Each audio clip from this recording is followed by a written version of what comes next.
Muy buenas noches, señoras, caballeros, bienvenidos al Gato al Agua. A estas horas, la noticia más importante del mundo, y no le exagero lo más mínimo, es esta que va a ver usted ahora mismo en su pantalla. Ucrania y Estados Unidos llegan a un acuerdo de alto el fuego de 30 días, después de las reuniones que están teniendo lugar en Arabia Saudí entre la administración norteamericana, el gobierno Trump, en fin, y Zelensky. Bueno, vamos a ver.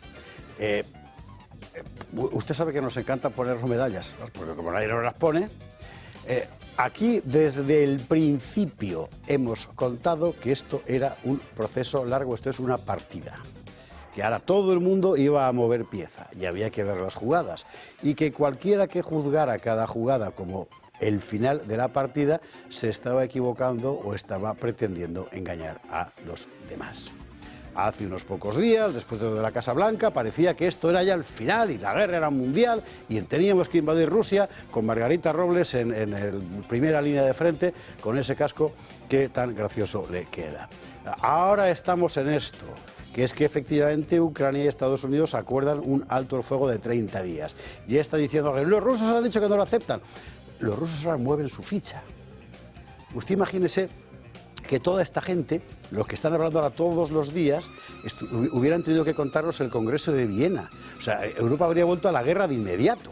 Pero estos procesos son largos, son jugadas, son negociaciones. La política siempre ha sido así. A mí lo que me pasma es que periodistas con 60, con 70 años, que han vivido cosas como lo de Camp David, incluso Vietnam, en fin, procesos, estén ahora jugando al bâton guerre, que se dice en francés, no vamos a la guerra. Por favor, un poco de calma. Yo no sé qué van a hacer ahora los Federicos, los Vicente Vallés y tal, decir que Zelensky es un títere de Putin también. Un poco de sensatez y de serenidad. Hay una guerra terrible que dura 3 años y que nadie puede ganar. Ucrania no la puede ganar porque significaría forzar la escalada contra un país que es una potencia nuclear. Rusia no puede ganarla porque no tiene recursos suficientes para mantener una invasión sin recurrir a las armas que nadie quiere que recurra. Entonces, ¿qué haces con eso? Acabarla de la mejor forma posible o de la peor forma posible. Y en estas estamos, en un proceso de paz que va a ser largo y que con toda seguridad encontrará obstáculos. En este contexto estamos aquí nosotros, los europeos, diciendo Trump nos ha abandonado, Trump nos ha traicionado, nace el trumpoputinismo, ¿verdad? Con Vox ahí en medio, y con Orbán, que son todos muy malos y títeres de los rusos. Basta ya de engañar a la gente, por favor. Si no entendéis lo que pasa, sencillamente limitaos a contar los titulares, porque cada día traen una novedad y la van a seguir trayendo en las próximas semanas. Quedan muchísimas cosas por ver y desgraciadamente es muy posible que todavía vaya a haber muchas decenas de miles de muertos en ese frente, pero esto es un proceso para acabar con una guerra. Pueden estar de acuerdo o puede que no. Si no estás de acuerdo en que acabe esta guerra, explica por qué. Porque mientras tanto, gente que podrían ser tus hijos están muriendo allí. ¿Para qué? ¿Para que Úrsula haga más negocios? ¿Hablamos en serio? Bueno, de momento es una magnífica noticia. Ya veremos cuál es la noticia de mañana y la de pasado mañana. Y nosotros aquí se la contaremos sin desearle la guerra a nadie.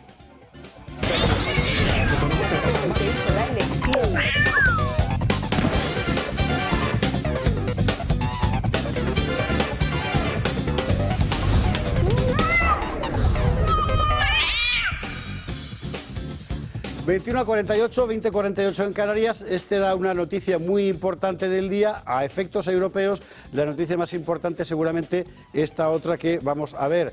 La autoridad electoral de Rumanía prohíbe a Georgescu presentarse a las elecciones. Creo que tenemos el titular. Esto es asombroso. ¿Sabe usted qué significa esto? Significa que la democracia ha muerto en la Unión Europea. El Tribunal Constitucional de Rumanía no es que confirme el veto, es que niega el amparo que había pedido Georgescu, con lo cual efectivamente de forma indirecta confirma el veto a Georgescu para que se presente a las elecciones. Vamos a ver, cuando un país democrático decide que alguien no se puede presentar por razones tan, en fin, blandas, débiles, fofas como las que se han esgrimido contra Georgescu, es que hay un serio problema con la democracia en Europa. Mucha gente dirá, lo están diciendo ya, es que claro, quería quitar bases de la OTAN y que en realidad tiene simpatías prorrusas. Digo, bien, imaginemos que es verdad. ¿Y qué? ¿Y qué? Porque este es el asunto. Es que resulta que estamos en un sistema democrático, creo. Y si la mayor parte del pueblo rumano piensa que este señor está en el camino correcto y piensan como él, que entonces no vale. Es decir, si no votas lo correcto, no vale. ¿Y quién decide qué es lo correcto? ¿Thierry Breton y la oligarquía de Bruselas? Bueno, pues esto es un rejón y ojo, ojo, porque esto se va a extender. Así que no nos pille desprevenidos. Y además de todo esto, muchísimas cosas más. Titulares. Reunión Sánchez-Yolanda en Moncloa. ¿Para qué? Para ponerse de acuerdo sobre el gasto en defensa. Ojo, no estamos hablando del partido que gobierna con los otros partidos que lo apoyan al Parlamento. Estamos hablando de los partidos que conforman el gobierno. Bueno, pues no están de acuerdo. No están de acuerdo, habían anunciado comunicado conjunto, no ha habido tal comunicado conjunto. Y ahora veremos, porque mientras pasa todo esto, Úrsula está diciendo que del 2% en defensa nada, que vamos al 3%. Bueno, y aquí estará el gobierno sin saber qué hacer. Feijóo, mientras tanto, confirma, como usted sabe, que va a ir al trágala de Pedro Augusto. Va a ir al trágala de Pedro Augusto sin saber lo que le va a contar, porque nadie lo sabe. En fin, lo contaremos. En materia de corrupción, como teníamos aquí ya dicho desde el principio, y no solo nosotros, lo más gordo está en el caso de hidrocarburos, que va creciendo, creciendo, creciendo y salpicando una y otra vez a todo género de ministerios. El último, bueno, pues está Teresa Rivera, está Reyes Maroto, varios salpicados. ¿Por qué? Por la obtención de licencias para una actividad fraudulenta y por la anuencia posterior con esa actividad fraudulenta. Aquí hay muchísimo que contar, mientras por cierto, WhatsApp dice que sí, que nos va a dar las conversaciones del fiscal general del Estado. Te quiero recordarle que España es un país que tiene un fiscal general del Estado acusado de borrar pruebas por el Tribunal Supremo. Esto no se ha visto jamás. España sí. ¿El PP dónde está mientras tanto? Pues está en el Valle del Albarracín tratando de tirar esa cruz que ve usted ahí, la cruz del Valle del Albarracín, la cruz de la Peña de Albarracín, un sitio, ya lo está usted viendo, es una auténtica maravilla, y dice el PP que lleva a la Diputación Provincial de Teruel que la quiere tirar por motivos medioambientales. O sea, tienes toda la provincia de Teruel salvajemente asaeteada, con molinillos de estos eólicos gigantes y con placas fotovoltaicas, y quieren tirar la cruz por motivos medioambientales. El PP. Hablaremos con Alejandro Nolasco, que nos contará la última hora al respecto.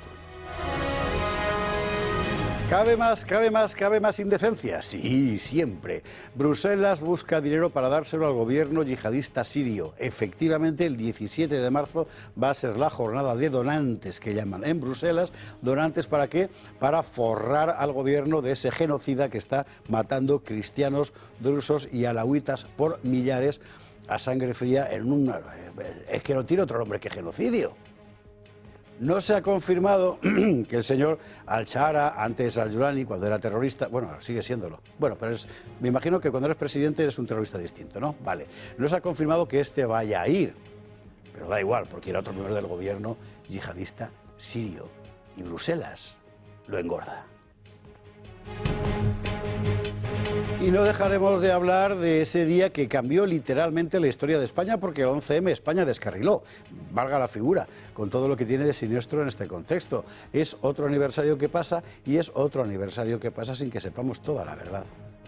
Porque las preguntas fundamentales siguen sin respuesta y además las infinitas irregularidades de la investigación son cada vez más patentes y aquí no pasa nada. Bueno, pues por lo menos nosotros no lo olvidaremos. Y todo esto y algunas cosas más las veremos en compañía de nuestros contertulios de esta noche. Don Jorge Campos, ¿cómo estás? Muy buenas noches, encantado una noche más de estar aquí en tan buena compañía. Y si me lo permites, antes de nada, el recuerdo a las víctimas de aquel terrible atentado del 11 de marzo. Ya han pasado 21 años y seguimos sin saber la verdad de todo lo que pasó, lo cual es terrible. Hemos visto que además las consecuencias de aquello es esa deriva que hemos tenido de cambio de régimen absoluto desde aquella época con los diferentes gobiernos que vinieron a través a raíz de Zapatero y que nos ha llegado hasta el día de hoy con Sánchez. Todo ese cambio y todo lo que hemos ido viendo y sufriendo tiene su origen en aquel terrible atentado del que aún no sabemos nada. Muy triste, sí. Así es.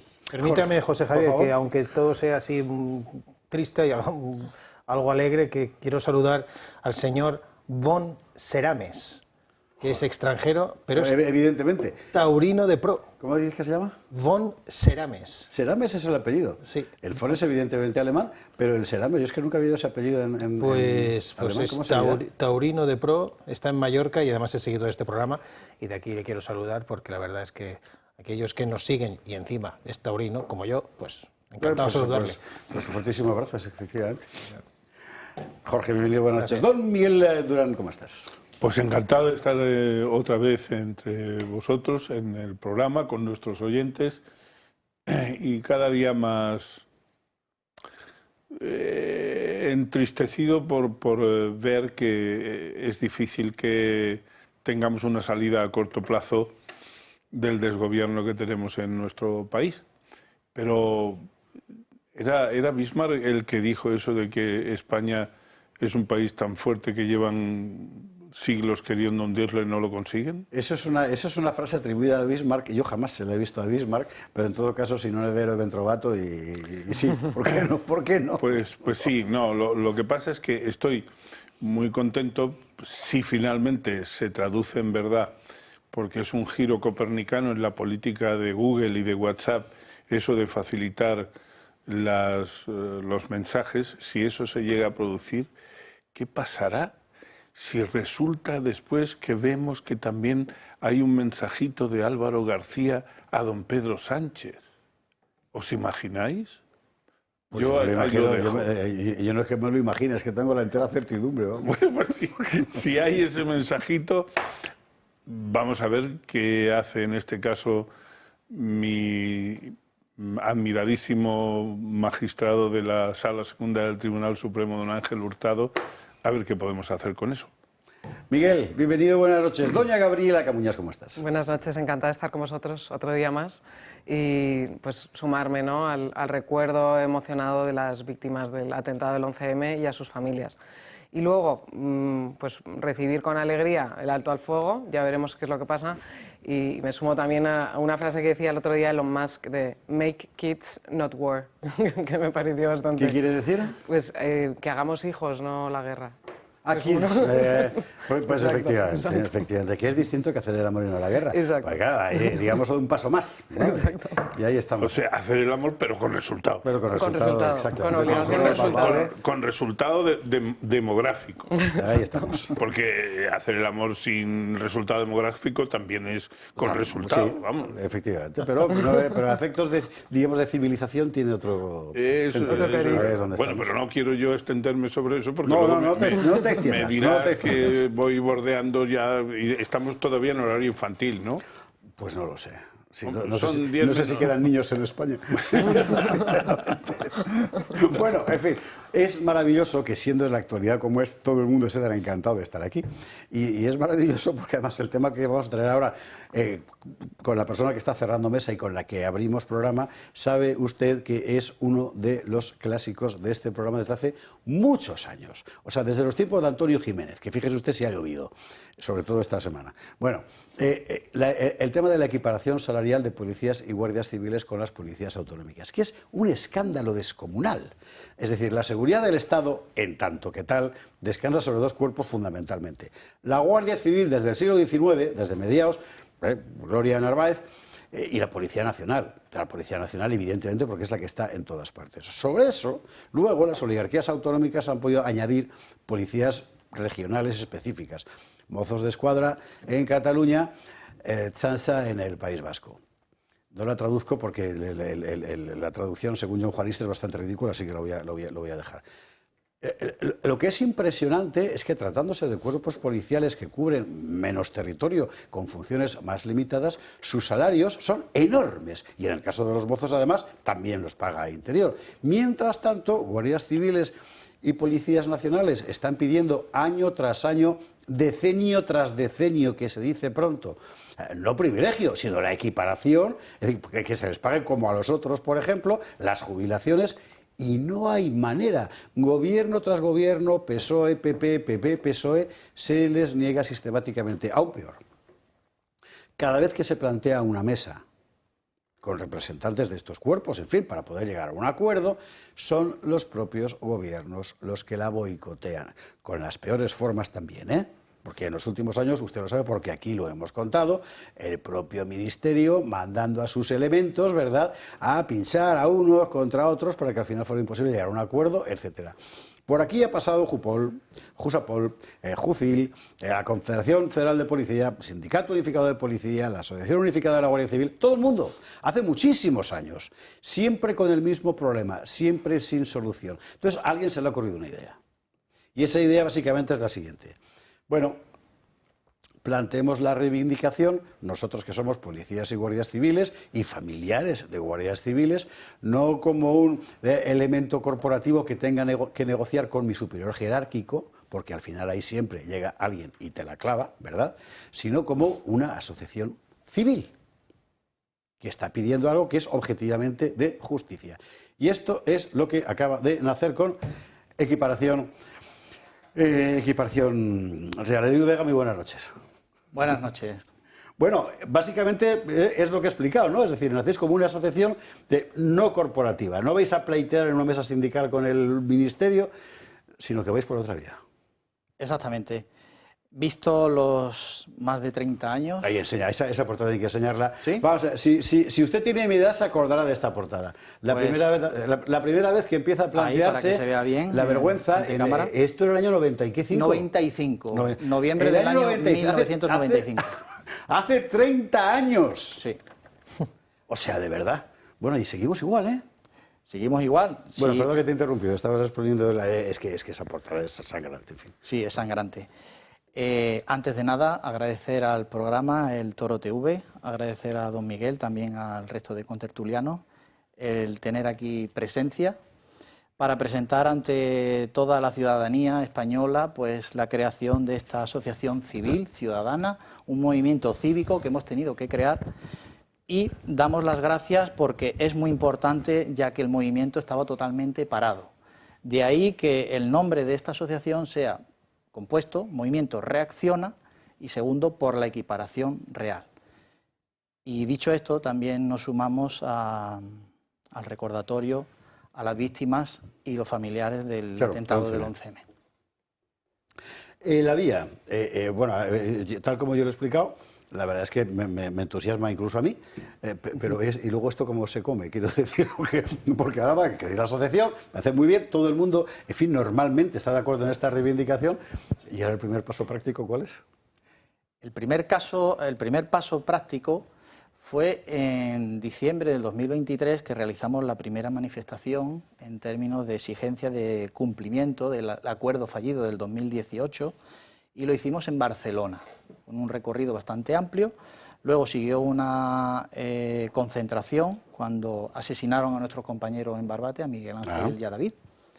Y posteriormente realizamos una manifestación aquí en Madrid con los términos de la igualdad respecto de las agentes femeninas con respecto a los homólogos de género masculino de los cuerpos de policía autonómico, sin respuesta hasta ahora por parte de ningún organismo oficial. Eso es lo que te iba a decir, porque pasos dais, pero respuesta no hay.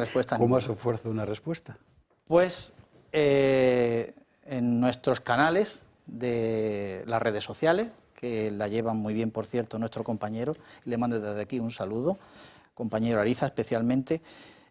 En esos canales nos propusieron cientos de compañeros que por qué no se llevaba este agravio comparativo ante la justicia.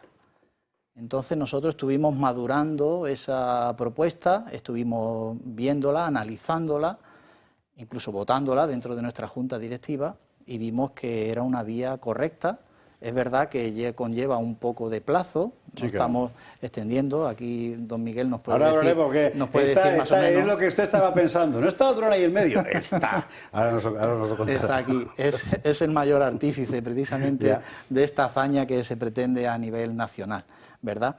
Porque el Poder Ejecutivo pues no ha solucionado este problema, como lo podemos ver aquí, por ejemplo, en la portada del ABC. Poder Legislativo, sin el que ya hemos nombrado, apenas prácticamente va a solucionarlo también, pues entonces la Constitución, en los 3 poderes que inventó Carles Montesquieu, pues nos queda abogar al Poder Judicial, y ahí es donde tenemos todas nuestras esperanzas. Y, José Javier, te quiero decir que hemos realizado desde junio del año pasado una campaña de recaudación inédita en la historia de la Guardia Civil y la Policía Nacional.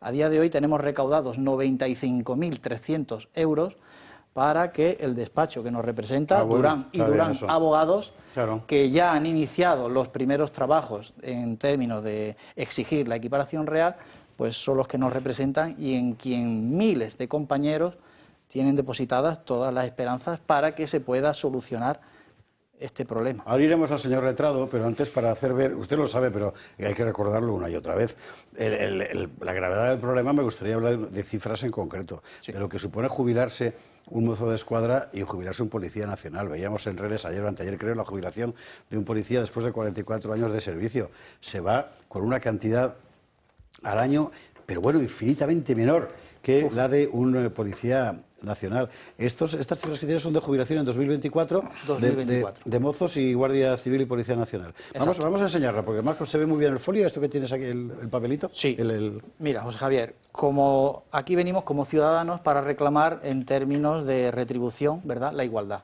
como bien marca nuestra Constitución española, incluso normas supranacionales de la Unión Europea. Pues un policía nacional, aquí te lo puedo dejar para que lo enseñes en cámara, con lo que se jubiló el compañero. Que lo enseñe en cámara yo no va a ver nadie, pero eso que traes tú ahí, que está pensado para enseñarlo en cámara, es ideal. Esto sí, mire, por supuesto. Esto está pensado precisamente para que se vea arriba, la gran diferencia. Arriba la jubilación de un mozo de escuadra. Debajo, la jubilación de un policía nacional y un guardia civil. Un guardia civil y un policía nacional se jubilan con 650 euros menos al mes que un mozo de escuadra. Correcto. Es alucinante. Y esa diferencia, además, se va agravando porque las pequeñas subidas que puede haber o mejoras siempre influyen en el resto de cuerpos hermanos de policías autonómicos, pero nosotros siempre somos relegados y sin saber el motivo. Porque a igual actividad profesional, a igual trabajo, también corresponde igual jubilación. Estamos todos dentro del grupo funcionarial del C1, digamos en la escala básica. Las escalas superiores ya contamos con que tienen la jubilación máxima. Pero es reseñable también que en el año 2018 el Real Decreto 1449 ya establecía unas mejoras en términos de coeficientes reductores para la generalidad de los cuerpos de policía local dependientes de la administración propiamente dicha local. Y a raíz de ahí es cuando en el 2021 se ha producido también esa gran diferencia y se subieron al carro las policías autonómicas, también con la mejora o el beneficio del reconocimiento como profesión de riesgo, que eso quiero que por favor se trate profundamente. Esto es un tema muy importante. Eso es un tema importantísimo. Que sepa usted que a estas alturas el Gobierno sigue empeñado en negar la condición de profesión de riesgo a la Policía y a la Guardia Civil. Exacto. Y ellos sabrán por qué. ¿Vamos al letrado? Sí, perfecto. Señor letrado. Bueno, el protagonismo... esto como se le hinca al diente, quiero decir. La causa es justa, las razones son objetivas. Esto te llega a ti y tienes que lidiar en tribunales con algo que todos los gobiernos llevan más de 20 años, pues de hecho 30, postergando, negando, obstaculizando. Y ahora llega Miguel Durán y lo va a conseguir. ¿Cómo? Bueno, porque con labia no vale. Lo voy a conseguir, o lo vamos a intentar conseguir con la confianza de una asociación que no es un dispositivo, no es un mecanismo, no es una entidad sindical. Eso es muy importantísimo. Eso es importantísimo porque todos hemos visto la trayectoria reciente de los sindicatos policiales que por su naturaleza jerárquica son extremadamente, ¿cómo decir?, fáciles de perforar por parte del mando, claro. Bueno, pues eso del Ministerio. Perdona, que quería añadir una cosa, Elio. Quería decir un apunte. Actualmente, desde hace no menos de un año, hay 3 sindicatos que han lanzado ante la Dirección General de la Policía un conflicto colectivo permanente, que es el sindicato CEP, luego se sumó el ELLA y luego posteriormente también el ASP. El resto ni está ni se le espera. Bueno, porque los están desmantelando periódicamente. Eso responderán sus representantes. Ya, pero en fin, es una situación... Bueno, perdona, Miguel. Sí. Esta es una asociación que nace de la voluntad espontánea, muy colectivizada, muy colectiva, mejor dicho, de policías y guardias civiles. También hay que tener ese hecho diferencial muy en cuenta, porque actúan los dos cuerpos esenciales de la seguridad del Estado, las fuerzas fundamentales de la seguridad del Estado, están actuando aquí a través de sus integrantes, de los miembros de la Asociación Equiparación Real, conjuntamente. Entonces, tú has dicho algo que es elemental, es decir, esto entra dentro de lo que es la esencia del sentido común. No hay ninguna razón moral, ética, profesional, objetiva, política, que justifique que a un policía español, a un guardia civil español, que desempeña una labor esencialísima como es, ahora que Pedro Sánchez habla tanto de la seguridad, pues bien, estos señores son los que garantizan nuestra seguridad de fronteras para adentro. No hay ninguna razón objetiva, repito, para hacer que estos señores cobren mucho menos que sus homólogos en cuestión de competencias de carácter autonómico, incluso de naturaleza municipal. No hay ninguna razón. Todo el mundo al que se lo expone te dice, no, sí, tenemos la seguridad de que eso es así.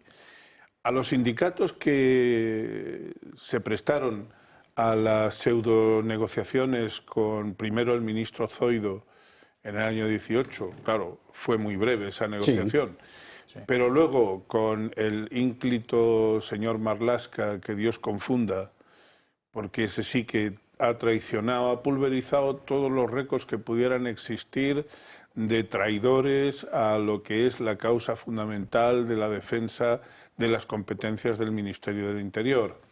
Pues esa, llamémosle, ingenuidad de los sindicatos que creyeron en un acuerdo que luego se ha visto lo que ha pasado con ese acuerdo, es lo que ha llevado a esta asociación a decir, no, nosotros queremos plantearlo de una manera alternativa. Nos pidieron opinión y nosotros les dijimos que el procedimiento no es sentarse a negociar con el Ministerio de Interior. Si alguna vez nos llaman, ellos soberanamente, la asociación decidirá si concurre, si comparece y cómo lo hace. Pero nosotros les asistiremos en todo aquello que nos pidan. Entre tanto, nosotros lo que planteamos es un procedimiento que arranca en la vía estrictamente administrativa, que la hemos iniciado. Nos han contestado al primer arreón, al primer envite, nos han dicho que no es, pero sin dar ninguna razón. La resolución de la Dirección General de la Guardia Civil es un poquito más motivada que la de la policía. La de la policía es simplemente no hay derecho y ya está. A ver, espera. O sea, vosotros os habéis dirigido a las direcciones generales correspondientes. Claro, es el paso previo. Vale. Es una reclamación administrativa previa, porque si no... Vale, entonces se empieza, por así decir, planteando la cuestión, para entendernos, Gabriela, bueno, Gabriela no, que es jurista, Jorge y yo, planteándolo como una cuestión laboral. En esos términos, es decir, yo soy un funcionario de aquí, me están discriminando, claro. Le pido a usted auxilio y usted me dice que te den morcilla en el caso de la policía. Organismo operativo, operativo no en el sentido de calle, sino el organismo competente dentro de la estructura del Ministerio del Interior de la policía, te dice lisa y llanamente que no, pero con una resolución que debería darles vergüenza, porque toda resolución tiene que tener un mínimo de motivación. Esta no. Vale. La Guardia Civil motiva un poco más, pero chutando al córner, es decir, echando balones fuera. Entonces nosotros ahora lo que tenemos que hacer es el recurso correspondiente a estas dos resoluciones Y subsiguientemente, porque entendemos que, salvo que aquí haya un vuelco político, y no quiero mirar a Jorge, pero, en fin, por si acaso no acierto a la hora de dirigir mi mirada a él. Si hay un vuelco político y hay una conciencia mayor en quien venga a sustituir a Pedro Sánchez al respecto de esto, pues a lo mejor a medio camino nuestro alguien nos dice, chicos, ya podéis bajar las defensas y los ataques. Eso no va a pasar. Eso no va, yo lo dudo mucho. Eso no va a pasar porque no va a pasar. Pero si gobierna alguien, será un gobierno tipo Feijóo que no querrá rebajar gasto público de la red clientelar, con lo cual no vamos a perder la esperanza de que puede haber otro tipo de resultado. No me seas pájaro de mal Jorge agüero. Campos sea ministro del Interior. Son 33 años ya esperando, 33 años. Sí, lo hemos visto ya muchas veces. Si Jorge es ministro del Interior, yo creo que podemos tener... No te quepa la menor duda. Algo ganado, porque me consta que Jorge es de la misma sensibilidad que nosotros. Entonces, el siguiente paso, pues... El siguiente paso sería que va a ser negativa la respuesta. Ir a la vía contencioso-administrativa. Esa vía es una vía que se ha explorado por parte de los hacedores del acuerdo, de la negociación del año 18, pero lo que ha contestado la jurisdicción, en este caso contenciosa, de la sala correspondiente de la Audiencia Nacional es, oiga, ustedes sí consiguieron un acuerdo, pero este acuerdo es papel mojado porque quien tiene que ejecutarlo no lo ha ejecutado. No era, por tanto, una decisión judicial y nosotros lo que... Esto es muy importante, efectivamente, porque, perdóname, Miguel, que lo explique, ¿sí? Porque me imagino que hay mucha gente que esto a lo mejor le suena por primera vez. Es que nadie ha negado nunca la justicia de esta reclamación. De hecho, alguna vez se ha concedido esta reclamación como justa, pero como luego hay que sacar el dinero de Hacienda para pagarles, en Hacienda alguien dice, no, porque me lo tengo que gastar en lo que sea. Y no pueden protestar, porque no es una resolución judicial. Es como en una empresa cuando alguien promete un aumento de sueldo que al final no concede. No puede recurrir a nadie. Claro, esa es la cuestión. Es decir, ese pacto que se firmó en el año 18 es papel mojado. Las negociaciones que subsiguieron a ese pacto son también papel mojado. Allá los sindicatos que concurrieron, yo no niego la buena fe que hayan podido tener, pero tampoco me podrán negar que su papel ha sido cuando menos de cierta bisoñez o de cierta ingenuidad. Y aquí no quisiera que me lo interpreten como una crítica, porque aquí todos tenemos que ir... No te preocupes, que ya lo critico yo. Ya, pero todos tenemos que ir a una... Les han engañado una vez detrás de otra. Absolutamente, sí. Eso parece que está claro. Entonces, lo que nosotros queremos conseguir es una resolución judicial que, si efectivamente luego se compadece bien con la decisión política de un gobierno distinto del actual, pues estaremos encantados. Si nosotros, como siempre digo, los abogados intervenimos cuando no hay arreglos al margen de nuestro oficio. A mí me gustaría muchísimo que este tema viniera a una solución política pasado mañana y nos dijeran, oye, hasta aquí os hemos pagado, ya no hay más. Ya no hace falta pleito. Eso es. Ojalá. A mí me encantaría, pero me temo que eso no va a ser así, y nosotros lo que sí estamos dispuestos es a pelear por esto, y además de manera, como yo les digo siempre, insobornable, porque Jorge, nosotros no somos susceptibles ni de presiones, ni de amedrentamientos, ni de atemorizaciones, ni cosas así. Jorge Campos, quería preguntarle a Lío. Sí, y por alusiones también. Nosotros lo tenemos clarísimo. El que no haya una equiparación salarial de la Policía Nacional y la Guardia Civil con estas policías autonómicas es uno de los mayores escándalos que actualmente se sufren en España. Y es que es algo asombroso que la Policía Nacional y la Guardia Civil sea una especie de mano de obra barata. Es algo increíble, insólito e indignante. Nosotros hemos presentado una batería de iniciativas desde que tenemos representación en el Congreso de los Diputados que van en el sentido de que se garantice esa equiparación salarial, de la importancia, lo habéis comentado, que sea reconocida como profesión de riesgo. Es que es otra barbaridad. Que no sea reconocido la Policía Nacional y la Guardia Civil como profesionales de riesgo es una barbaridad, para que además así se pueda acceder a una jubilación anticipada. Y, por supuesto, esa equiparación salarial también trasladarla a las Fuerzas Armadas, que muchas veces nos olvidamos de ellas. Entonces, eso nosotros lo tenemos clarísimo, y esa equiparación debería hacerse ya. Y es pura voluntad política. Y lo que está muy claro es que todos los que han gobernado, PP y PSOE hasta ahora, no han hecho absolutamente nada o engañaros. Elido. Sí. Aquí hay una cuestión que es lo más sangrante de todo, que es que los defensores de la democracia que han defendido España frente al terrorismo de ETA se están yendo a su casa, mejor dicho, están pasando a segunda actividad o a reserva. Siempre incido en la Guardia Civil porque son los que tienen los derechos laborales más cercenados. Se van a su casa con 1.700 euros, pero es que si van a segunda actividad incluso pierden algo más.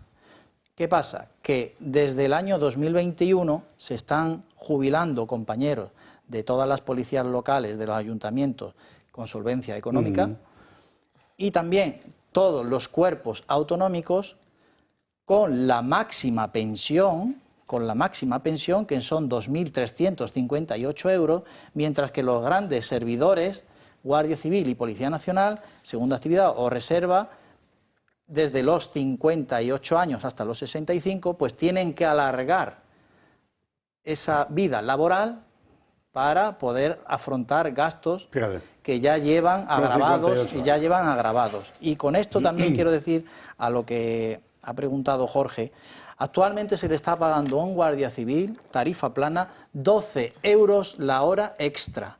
Sea de mañana, sea de tarde, sea de noche, sea en festivo, sea de noche, 12 euros la hora extra. Mientras a un compañero, que nos alegramos por ello, ojo, mientras a un compañero de mozo de escuadra, por ejemplo, pues se le está abonando ya casi el triple. Pero es que las diferencias van subiendo. ¿Y cuántas horas puedes hacer a todo esto? La Guardia Civil puede acumular como mucho.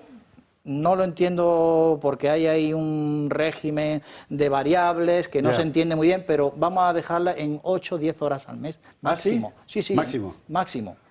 Y estamos hablando de compañeros que lo necesitan, porque con días libres, como ya decíamos, no se llena la nevera.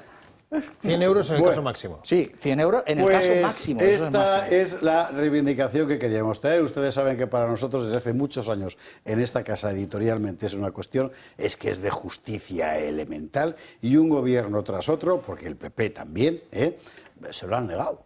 Y es impresionante. Mientras, por el contrario, estás privilegiando a fuerzas policiales, no diré nada contra ellas, pero es evidente que, oigan, la balanza no hay color.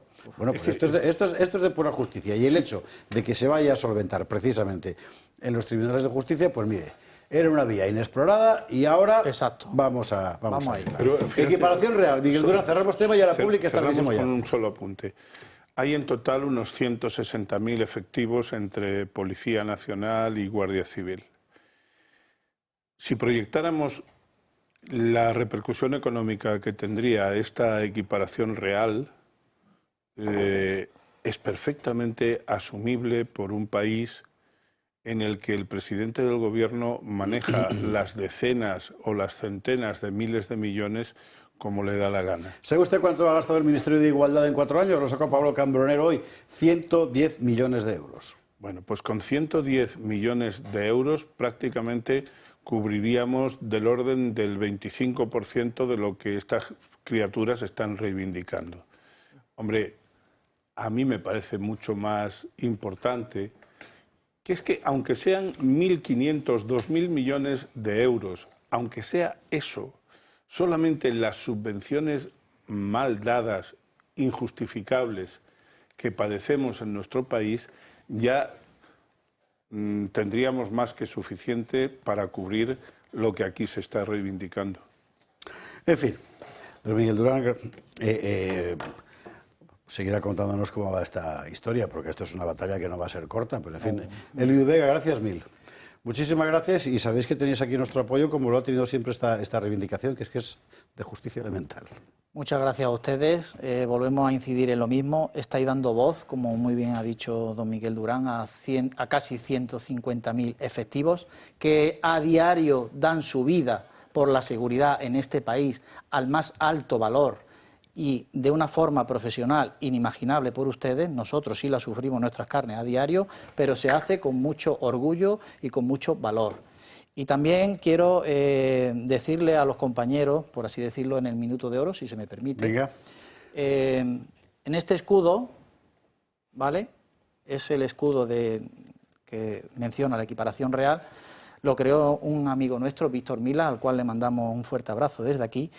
Y queremos decirle a los compañeros que tengan la plena confianza de que el despacho de abogados que nos representan, Durán y Durán, van a pelear fuertemente por nuestros derechos como no se ha hecho hasta el día de hoy. Y por ello queremos deciros que tengáis esperanza, daros las gracias por esa campaña de recaudación inédita. Y sabemos que contamos con ustedes. Tenemos ya un movimiento que aglutina a 16.000 compañeros, ni más ni menos. Y vamos a seguir progresando y avanzando. Es por ello que os mandamos un fuerte abrazo, porque todo esto es por ustedes. Nosotros solo os estamos dando voz. Yo no tengo escudo, pero tengo pulseras. Mis pulseras...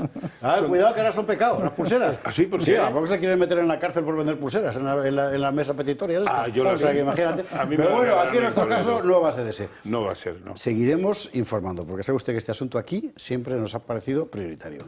Vámonos a la policía. A la vuelta, a Teruel, que dice la Diputación Provincial de Teruel, que es del PP, que quiere tirar una cruz encima de la peña, ¿verdad?, de la peña de Albarracín, por razones medioambientales, o sea, y ya no saben qué hacer para parecerse cada vez más al PSOE, ¿o qué?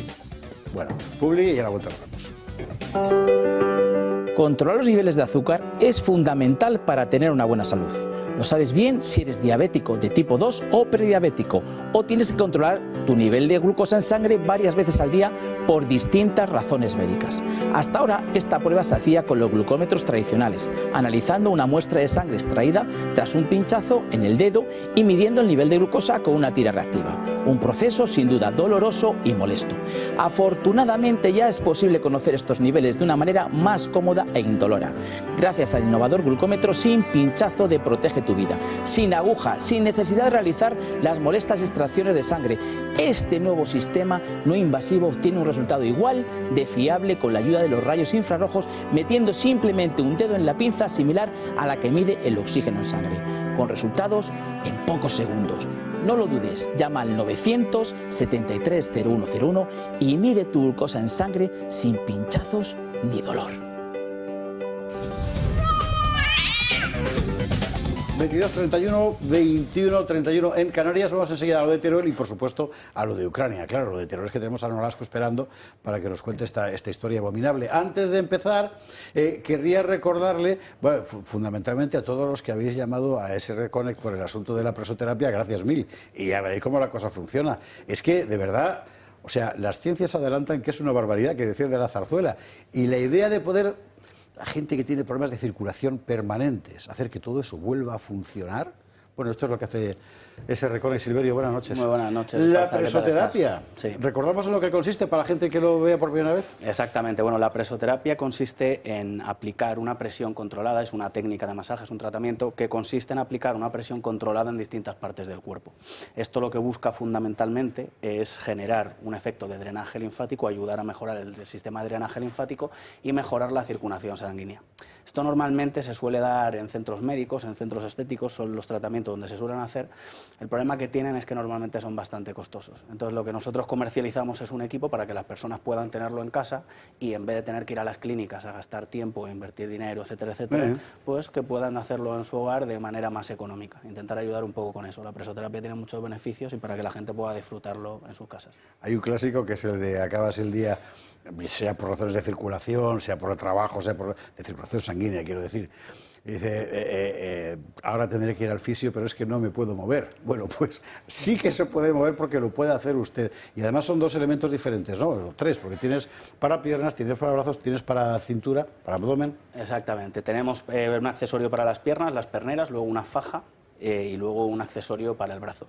Entonces tiene beneficios tanto a nivel médico como a nivel estético. Las perneras, por ejemplo, ayudan mucho a reactivar la circulación, mejora el drenaje linfático, para todas esas personas que pasan, por ejemplo, mucho tiempo de pie o mucho tiempo sentado, que al final es igual de malo una cosa que la otra, gente que tiene molestias en las piernas, calambres, piernas inquietas, piernas cansadas, varices incluso, pues les ayuda a mejorar en todos estos síntomas, en todos estos problemas.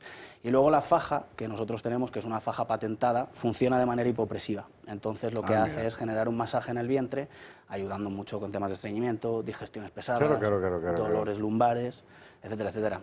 Algo muy importante es que el equipo también cuenta con un accesorio para el brazo. Entonces, es un accesorio que se viene utilizando normalmente en las personas que han tenido cáncer de mama para ayudarles a drenar qué bueno. después de esos procesos que han tenido tan duros, pero luego también para gente con linfedema, lipedema, etcétera, etcétera, es algo que se suele usar mucho.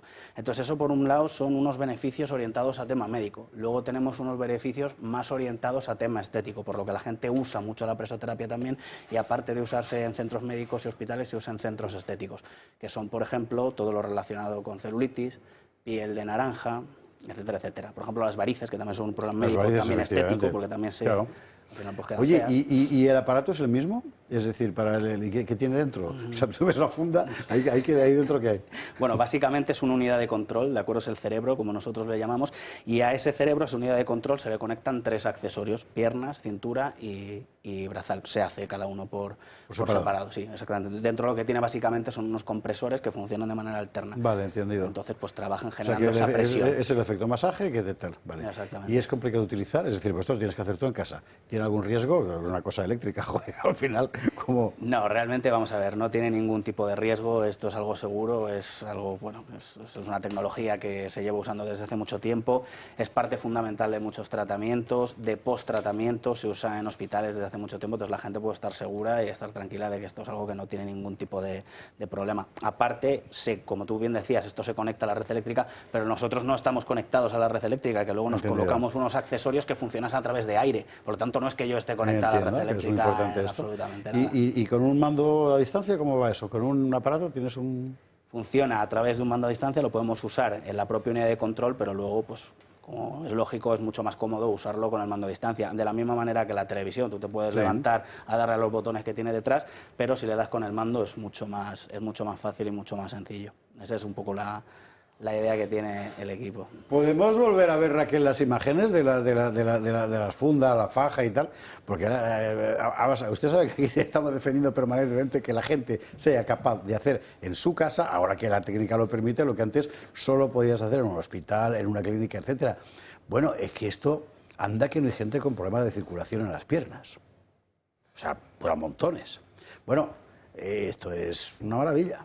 Y además veo que efectivamente es fácil de utilizar, un aparato grande, en fin, que tiene... Es muy sencillo. A fin de cuentas, nosotros lo que hemos querido ha sido intentar democratizar este tratamiento. Es un tratamiento, como bien decía antes, que si lo queremos hacer bien, que es un poco es la clave del éxito, ¿no? Si hacerlo bien, viene a ser costoso, y lo que hemos hecho nosotros es dar una alternativa a las personas que realmente lo necesitan, pero ya sea a veces por tiempo o a veces por dinero no pueden hacer el tratamiento como deberían. Entonces eso es bastante importante. O sea, que es una democratización del precio. La democratización está bien. Es lo que vamos a intentar. Que ¿Y para los socios espectadores del Toro se puede ser más demócrata todavía en el precio? Bueno, para los socios y espectadores del Toro tenemos varias sorpresas. Lógicamente, para todas las personas que nos llamen tendrán ese 30% de descuento que habilitamos en un inicio, pero sí es cierto que aparte, para las personas que aparte de llamarnos sean socios y se queden con el equipo, pues van a tener aparte un regalo muy especial. Puedo decir que, por lo que me han comentado, están muy contentos cuando lo reciben, eso sin ningún tipo de duda.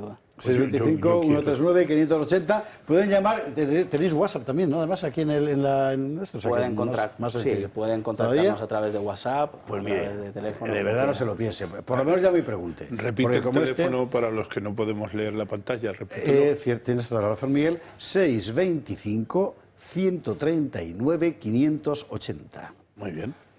Y no se lo piense, llame. Por lo menos llame a preguntar. Ya ver usted cómo la verdad es que vale la pena, Silverio. Gracias mil. Bueno, gracias a vosotros y nada, esperamos que los clientes nos sigan llamando como hasta ahora, que estamos muy contentos. Volveremos a hablar de ese Reconnect. Ahora nos vamos al Barracín Teruel. ¿Por qué?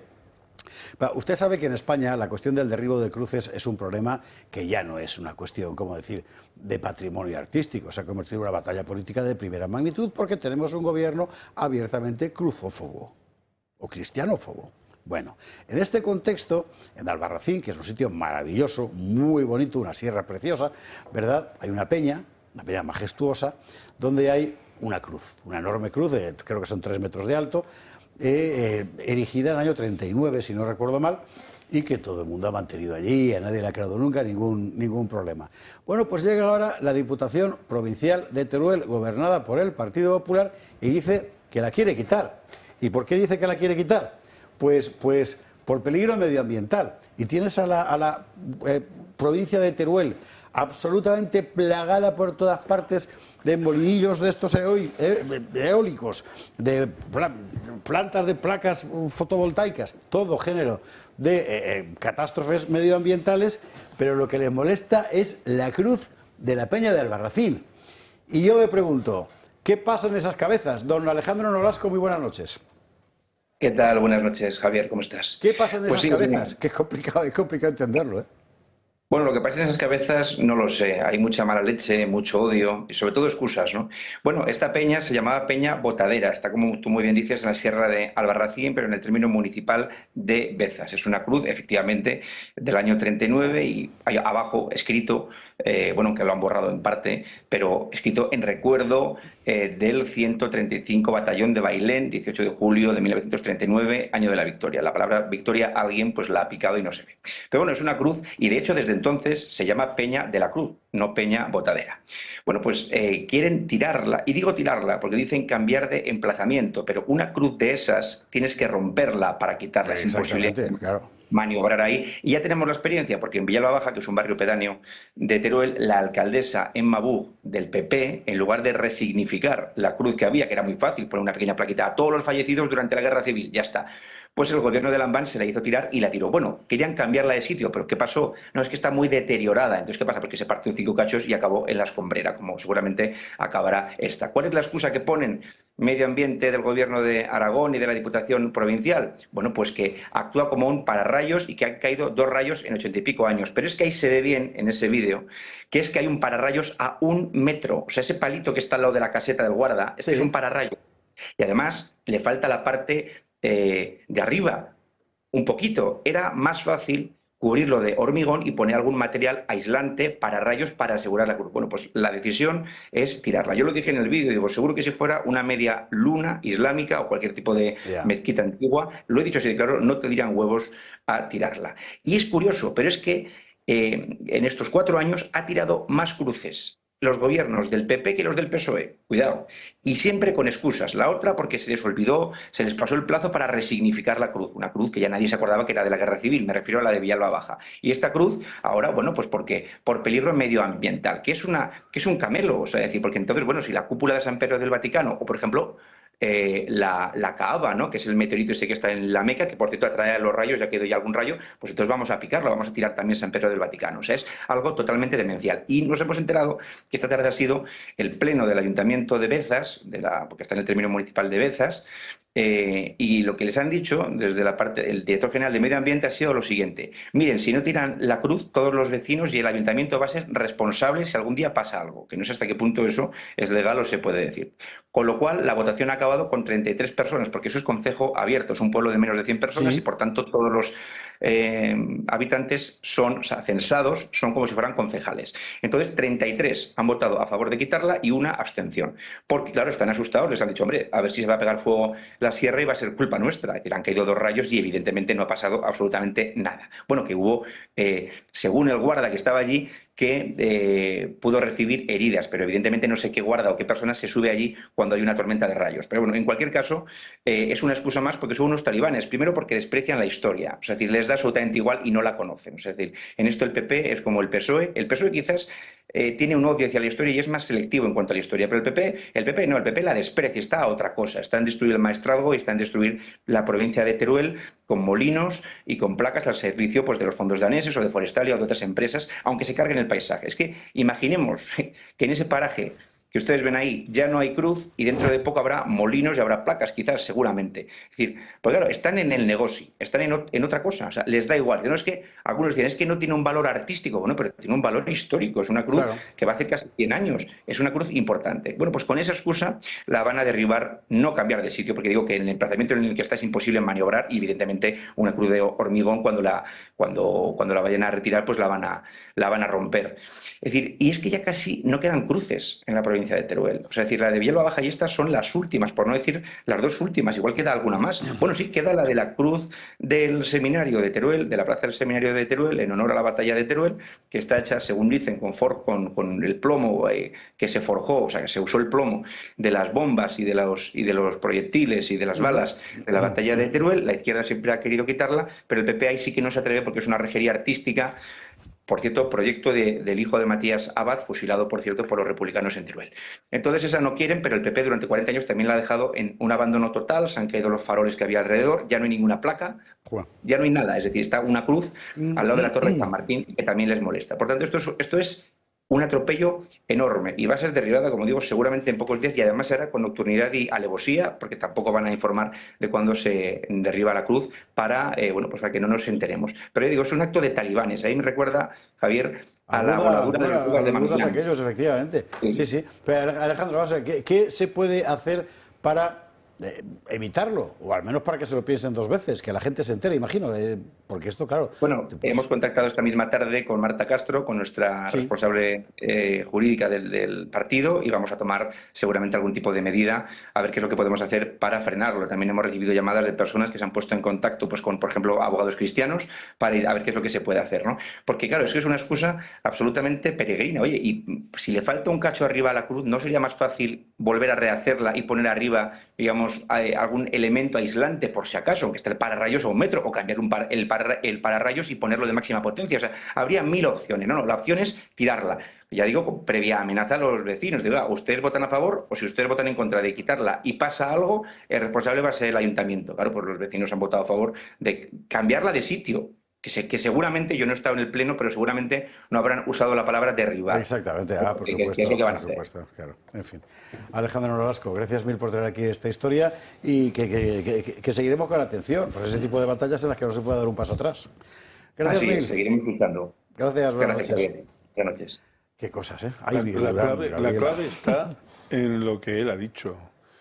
Él lo ha dicho de una forma muy gráfica. Si se tratara de una media luna o de cualquier otro signo, claro, no se podría porque hay que respetar a las alternativas minoritarias, etcétera. No habría, él ha dicho la expresión bien clara de no habría huevos para hacer esa tortilla. Es que lo he dicho en aragonés. Eso es, no podrían hacer esa tortilla. Cuando renunciamos a cosas que están más allá de si uno es más o menos religioso, más o menos creyente, pero es que al final lo que es esta cultura nuestra, por más que quieran, yo no sé si dentro de 3 siglos lo habrán conseguido, pero hoy por hoy somos de formación cristiana. El signo de la cruz es un elemento de civilización, hombre. Claro. Gracias a que... Perdón, termina, Miguel. No, que digo que gracias a que efectivamente nuestra civilización, nuestra cultura se ha basado no solamente en valores cristianos, pero fundamentalmente en esos valores, gracias a eso Europa todavía es algo de lo que fue. Gabriela, Jorge, vamos a la publi enseguida. La imagen es bastante potente, ¿no? Lo de ir derribando cruces, o sea, ya sé que es un paralelismo un poco forzado, pero es un paralelismo actual. Es que parece lo que está pasando en Siria. Es decir, yo no sé qué pasa, que nuestros representantes y nuestros políticos actúan como yihadistas. Y es más, si fuera una media luna, pues efectivamente la media luna podría derribarse, porque no es signo civilizatorio nuestro español, o sea, no es nuestro patrimonio cultural. Esa cruz merece respeto ya no simplemente por una cuestión religiosa, sino por una cuestión de patrimonio artístico nuestro, cultural, histórico. Entonces, hay que hacer algo. A mí también que decida el Concejo que van a tirar la cruz 40 personas o 33, esto es patrimonio de todos los españoles. Claro. Por lo tanto, la competencia yo creo que va mucho más allá del Concejo de Bezas. ¿No? Entonces, pero el Concejo se convierte en pretexto. ¿Lo han convertido en pretexto político desde instancias superiores? Jorge, y a la publicidad zumbando, que nos queda una pausa y hay que hablar de Ucrania todavía y de Siria. Bueno. Yo creo que esto es un ejemplo más de una evidente cristianofobia que ya venimos sufriendo desde hace ya unos cuantos años en España. En Mallorca, por ejemplo, prácticamente ya no quedan cruces, las han derribado todas. Bueno, alguna queda, yo sé dónde está, no lo voy a decir porque si no mañana la van a tirar, pero es una auténtica cristianofobia. La excusa unas veces es por la ley de memoria histórica, otras veces es temas medioambientales, otra es porque está a punto de caerse, pero solo pasa con las cruces. Hay una intención de fondo de acabar con todo lo que tiene que ver con nuestra civilización y con las bases de nuestra civilización. Evidentemente, lo que hay que hacer es intentar pararlo de todos los modos y en el momento de que nosotros lleguemos al gobierno, volver a levantar las cruces donde estaban. Es intolerable que esto lo comande el PP. O sea, eso es lo que... Bueno, ya nos sorprende, ¿no? Porque todavía, o sea, que lo haga la izquierda, pues con el ánimo revanchista que conocemos de sobra, pero que lo haga el PP... Bueno, ya nos sorprende. El PP está tan confundido con el Partido Socialista. Aquí lo tenemos dicho muchas veces, que nunca sabes con qué quedarte de las dos. Sí. Que es el tema permanentemente, ¿eh? Bueno, la semana pasada, es decir, Isabel Díaz Ayuso concede a una luchadora por la libertad de la mujer musulmana frente al opresivo patriarcado islámico, Hanan Sherrouk, un reconocimiento merecidísimo para Hanan, y al mismo tiempo se inhiben lo de que las niñas lleven el hijab en la escuela. Pues eso, Poncio Pilatos. Vale, Publi, después de la Publi vamos a lo de Siria. Mira, hablando de todo este asunto, es tremebundo. Usted ha visto las imágenes que hoy volveremos a ver, ¿verdad?, de las matanzas absolutamente salvajes de cristianos, drusos y alawitas a manos de esa milicia yihadista a la que la Unión Europea, Israel, Turquía y Estados Unidos, aquí a cada cual lo suyo, han puesto en el poder en Siria. Bueno, pues después de ver eso, no se les cae la cara de vergüenza y montan en Bruselas la semana que viene una conferencia de donantes para recaudar fondos para los yihadistas estos, en Bruselas. Sí, Úrsula y Pedro y compañía. Publi.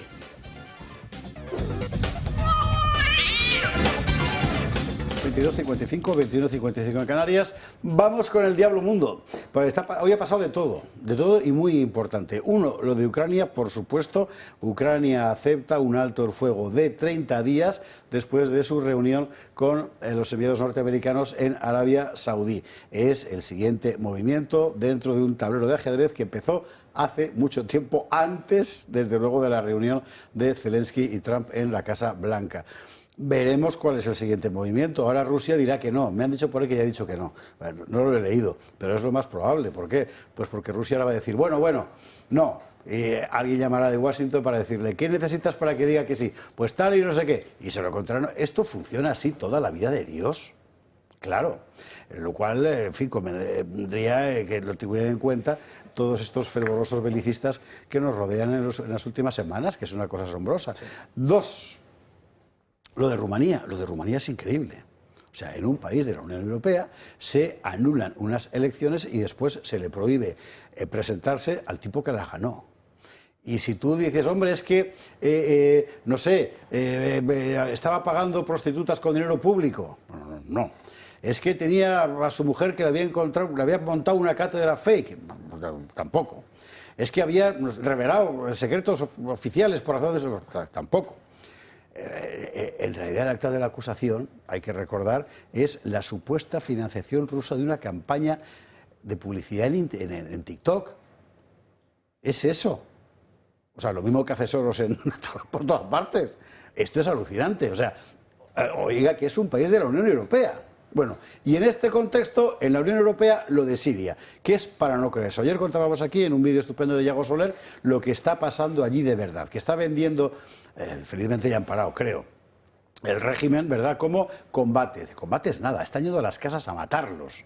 En los montes hay algunos con fusiles y tal, que es donde yo me iría si fueran a matar a mi gente, evidentemente. Pero no. Van casa por casa matando familias, que hemos visto a las niñas. Es una cosa, en fin. Bueno, pues así estando las cosas, llega la Unión Europea, la misma que dijo que esperaba que surgiera en Siria una democracia inclusiva, que hay que tener la cara dura, e invita al gobierno sirio para financiarle. Yago. Después de la tormenta de muerte llega la calma de los entierros en Siria. Más de 1000 muertos es el balance de los combates según varias ONGs. La mayoría, alawitas, una vertiente del Islam chií y a la cual pertenecía la familia del derrocado dictador, Bashar al-Assad.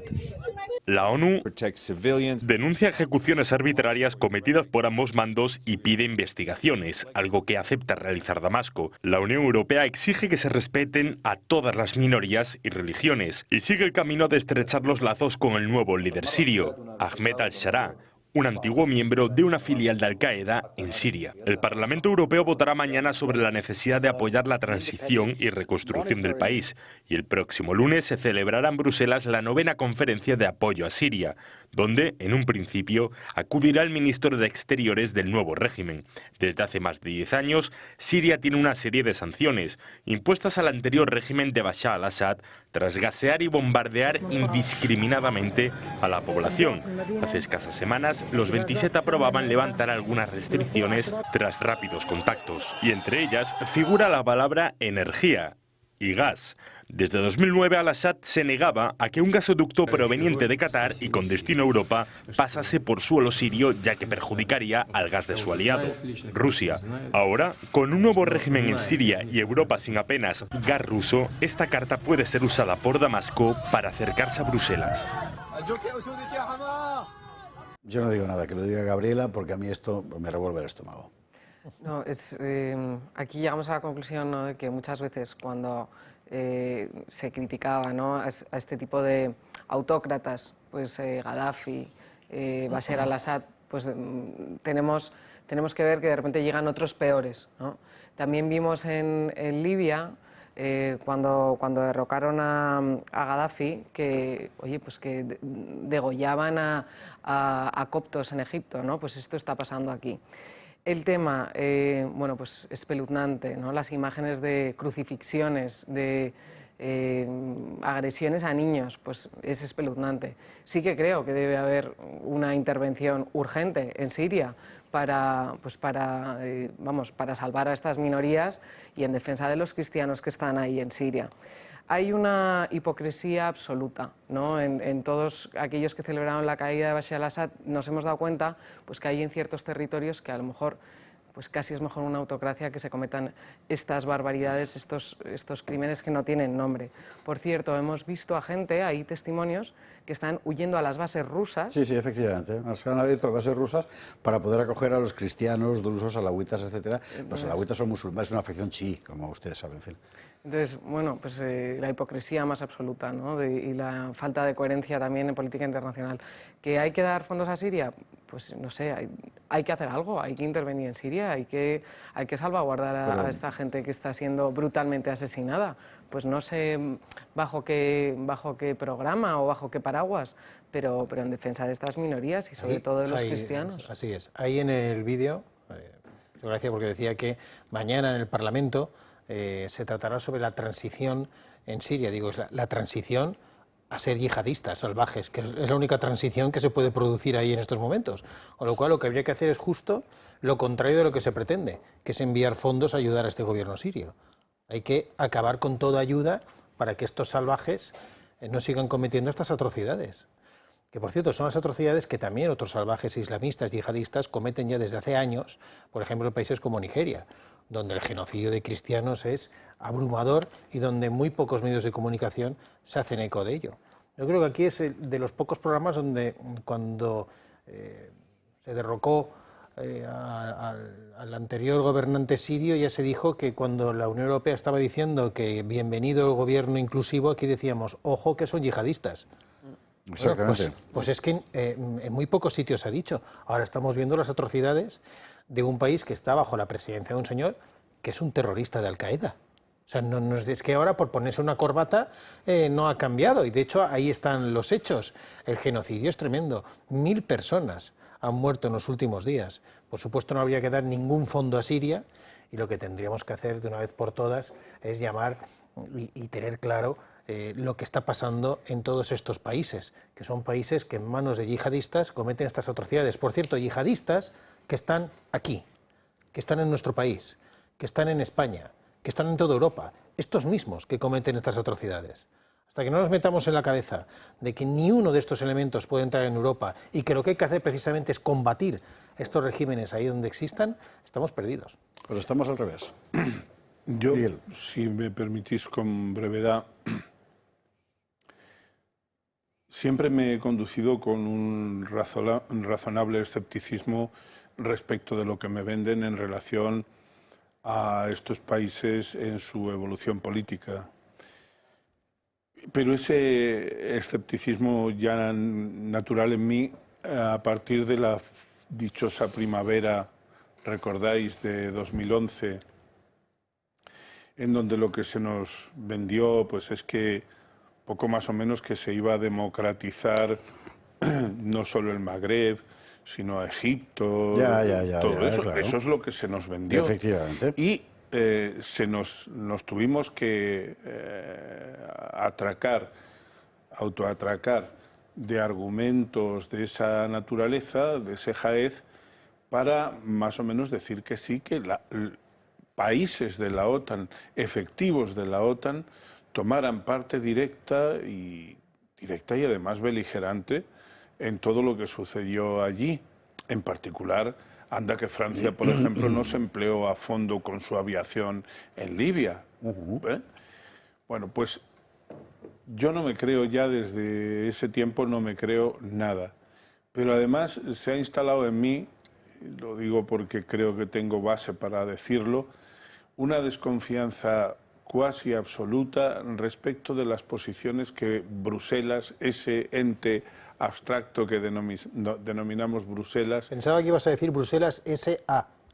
¿Has dicho ese? Bueno, porque también. ya sí que parece un conjunto de intereses económicos que, ojo lo que se ha dicho ahí del gasoducto, que por ahí van los tiros. Tiene mucho que ver con los intereses económicos, con los lobbies que se mueven ahí. Bruselas, lo que llamamos, ese ente abstracto que digo, que llamamos Bruselas, si algún día hubiera una investigación real sobre cómo se mueven los lobbies allí, lo que aquí llamamos tráfico de influencias, vamos, se queda absolutamente en mantillas, se queda como un pigmeo en comparación con ese gigante.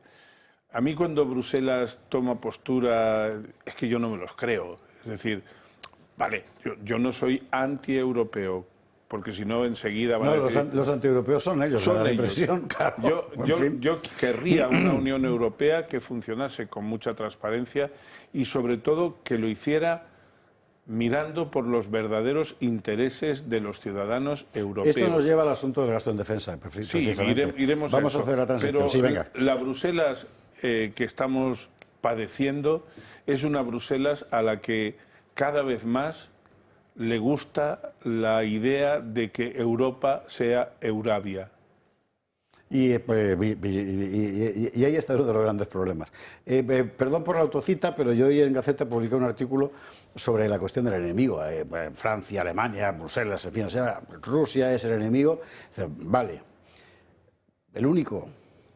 Y es el enemigo exactamente de quién. Pero esto es una cuestión clave cuando uno señala a alguien. Aparte de que es bastante absurdo señalar como enemigo a alguien antes de tener los medios para hacerle frente. O sea, como estrategia es lo más idiota que hay. Pues eso es exactamente lo que está haciendo la Unión Europea y Francia. Hoy, por cierto, era la reunión famosa de Macron con los jefes de Estado Mayor de los Ejércitos. Parece que era una reunión más o menos convencional a la que Macron se ha subido, ¿verdad?, para ponerse en plan líder militar de Europa, pensando más en su propio futuro personal que en otra cosa. Allí ha ido el jefe del Estado Mayor de la Defensa. No sabemos para qué. Defensa no ha dicho esta boca es mía, porque de hecho esa boca, como todo el mundo sabe, no es suya hace muchísimo tiempo. La boca es la de Margarita, que dice lo que dice. Y lo que Margarita dice es que, bueno, que era una reunión y que España, y España. O sea que no sabemos para qué leches ha ido ahí ese señor, ni a lo que se ha comprometido el gobierno español, que ahora mismo está en un auténtico brete, porque contra lo que dice el gobierno, nuestro cohete no es un cohete, es un petardo, el económico me refiero. Ahora hay que hacer un montón de gasto en defensa, pues está muy bien, el tema es para qué y en qué. Y decían que si está al 2%, y ahora va Ursula von der Leyen y dice, no, que al 3%.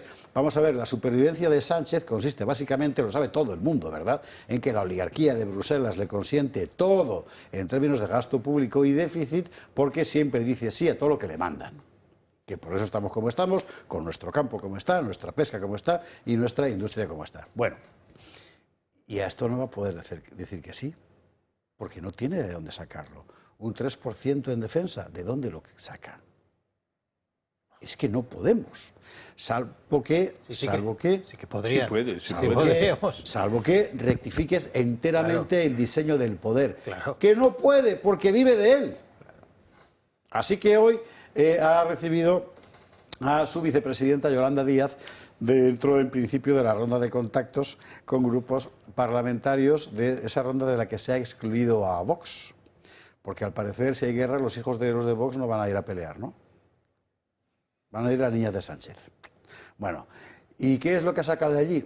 Pues nada, y esto empieza a ser muy preocupante, porque supuestamente esto iba a poner en escena el apoyo del cohesionadísimo grupo que apoya en las Cortes al Gobierno, Bildu, Puigdemont, todo eso, ¿verdad? Y me parece a mí que no. La reunión de Pedro y Yolanda había anunciado un comunicado conjunto al final. No ha habido ningún comunicado. De hecho, de lo que Yolanda ha dicho es que hay propuestas para empezar a trabajar. El Gobierno... vídeo. Tensión entre los socios de gobierno. El presidente Pedro Sánchez necesita apoyos para aumentar su gasto en defensa, pero no parece acercar posturas con Sumar, su socio de coalición. Por eso ha mantenido un encuentro con Yolanda Díaz tras el Consejo de Ministros. En esta reunión, el jefe del Ejecutivo ha garantizado a su vicepresidenta que acelerar el ritmo de la inversión en defensa no supondrá recortes en el gasto social, algo que preocupaba especialmente a los partidos de coalición. Más allá de este compromiso, no ha habido acuerdos. Tampoco se ha concretado de qué manera se aumentará ese gasto. Desde Moncloa aseguran que sí existe una posición común en el Gobierno. Sí que les puedo trasladar que hay una posición común por parte de este Gobierno. Una posición común, según la portavoz del Gobierno, que choca con el pacto de todos los partidos de Sumar, que rechaza cualquier aumento del gasto militar. Cuando se abre camino esta solución pacífica y dialogada es precisamente cuando la Unión Europea se empeña en continuar la guerra y en destinar más recursos a la carrera armamentista. En cuanto al posible acuerdo con el Partido Popular, Compromís ha amenazado con retirar su apoyo al Gobierno. No estamos a favor ni estamos de acuerdo en incrementar el gasto militar. No queremos formar parte de esta carrera armamentística, ni de una economía de guerra, ni de todo el lenguaje belicista que está ganando el contexto en toda la agenda pública. La cita del presidente del Gobierno con Núñez Feijóo será este jueves. Su última petición, que la reunión no se celebre en la Moncloa, sino en la sede del PSOE o en el Congreso, y que acuda Yolanda Díaz para conocer la posición conjunta del Gobierno. Está Jorge Campos haciéndose cruces por esto que ha dicho esta señora de Compromís de la economía de guerra. Si España adoptara una economía de guerra, lo primero que iban a quitar era la subvención de los chiringuitos de Compromís en Valencia, ¿sabes? O sea, que, en fin, para empezar. Porque anda que no hay que... Es que decíamos, no tiene dinero, no hay dinero. No, a ver, dinero hay. Por supuesto que hay dinero. Empiezas a recortar gasto superfluo, gasto político inútil, ministerios que no sirven para nada como el de Igualdad, y por supuesto que tienes dinero para defensa. Ahora, ¿para defensa? ¿Para qué? Claro. Porque lo que hay que hacer es defendernos nosotros, que tenemos gravísimas amenazas. ¿Las Fuerzas Armadas mejor armadas y más gasto de defensa? Por supuesto, pero para defender a España y a los españoles, no para lo que pretenden hacer estos señores. Es que no tengo ya, creo, mucha más capacidad de asombro que la que estoy ejercitando estos días. Dirán lo que quieran de Trump, y yo he dicho aquí, por ejemplo, que sus formas distan mucho de lo que a mí me gustaría.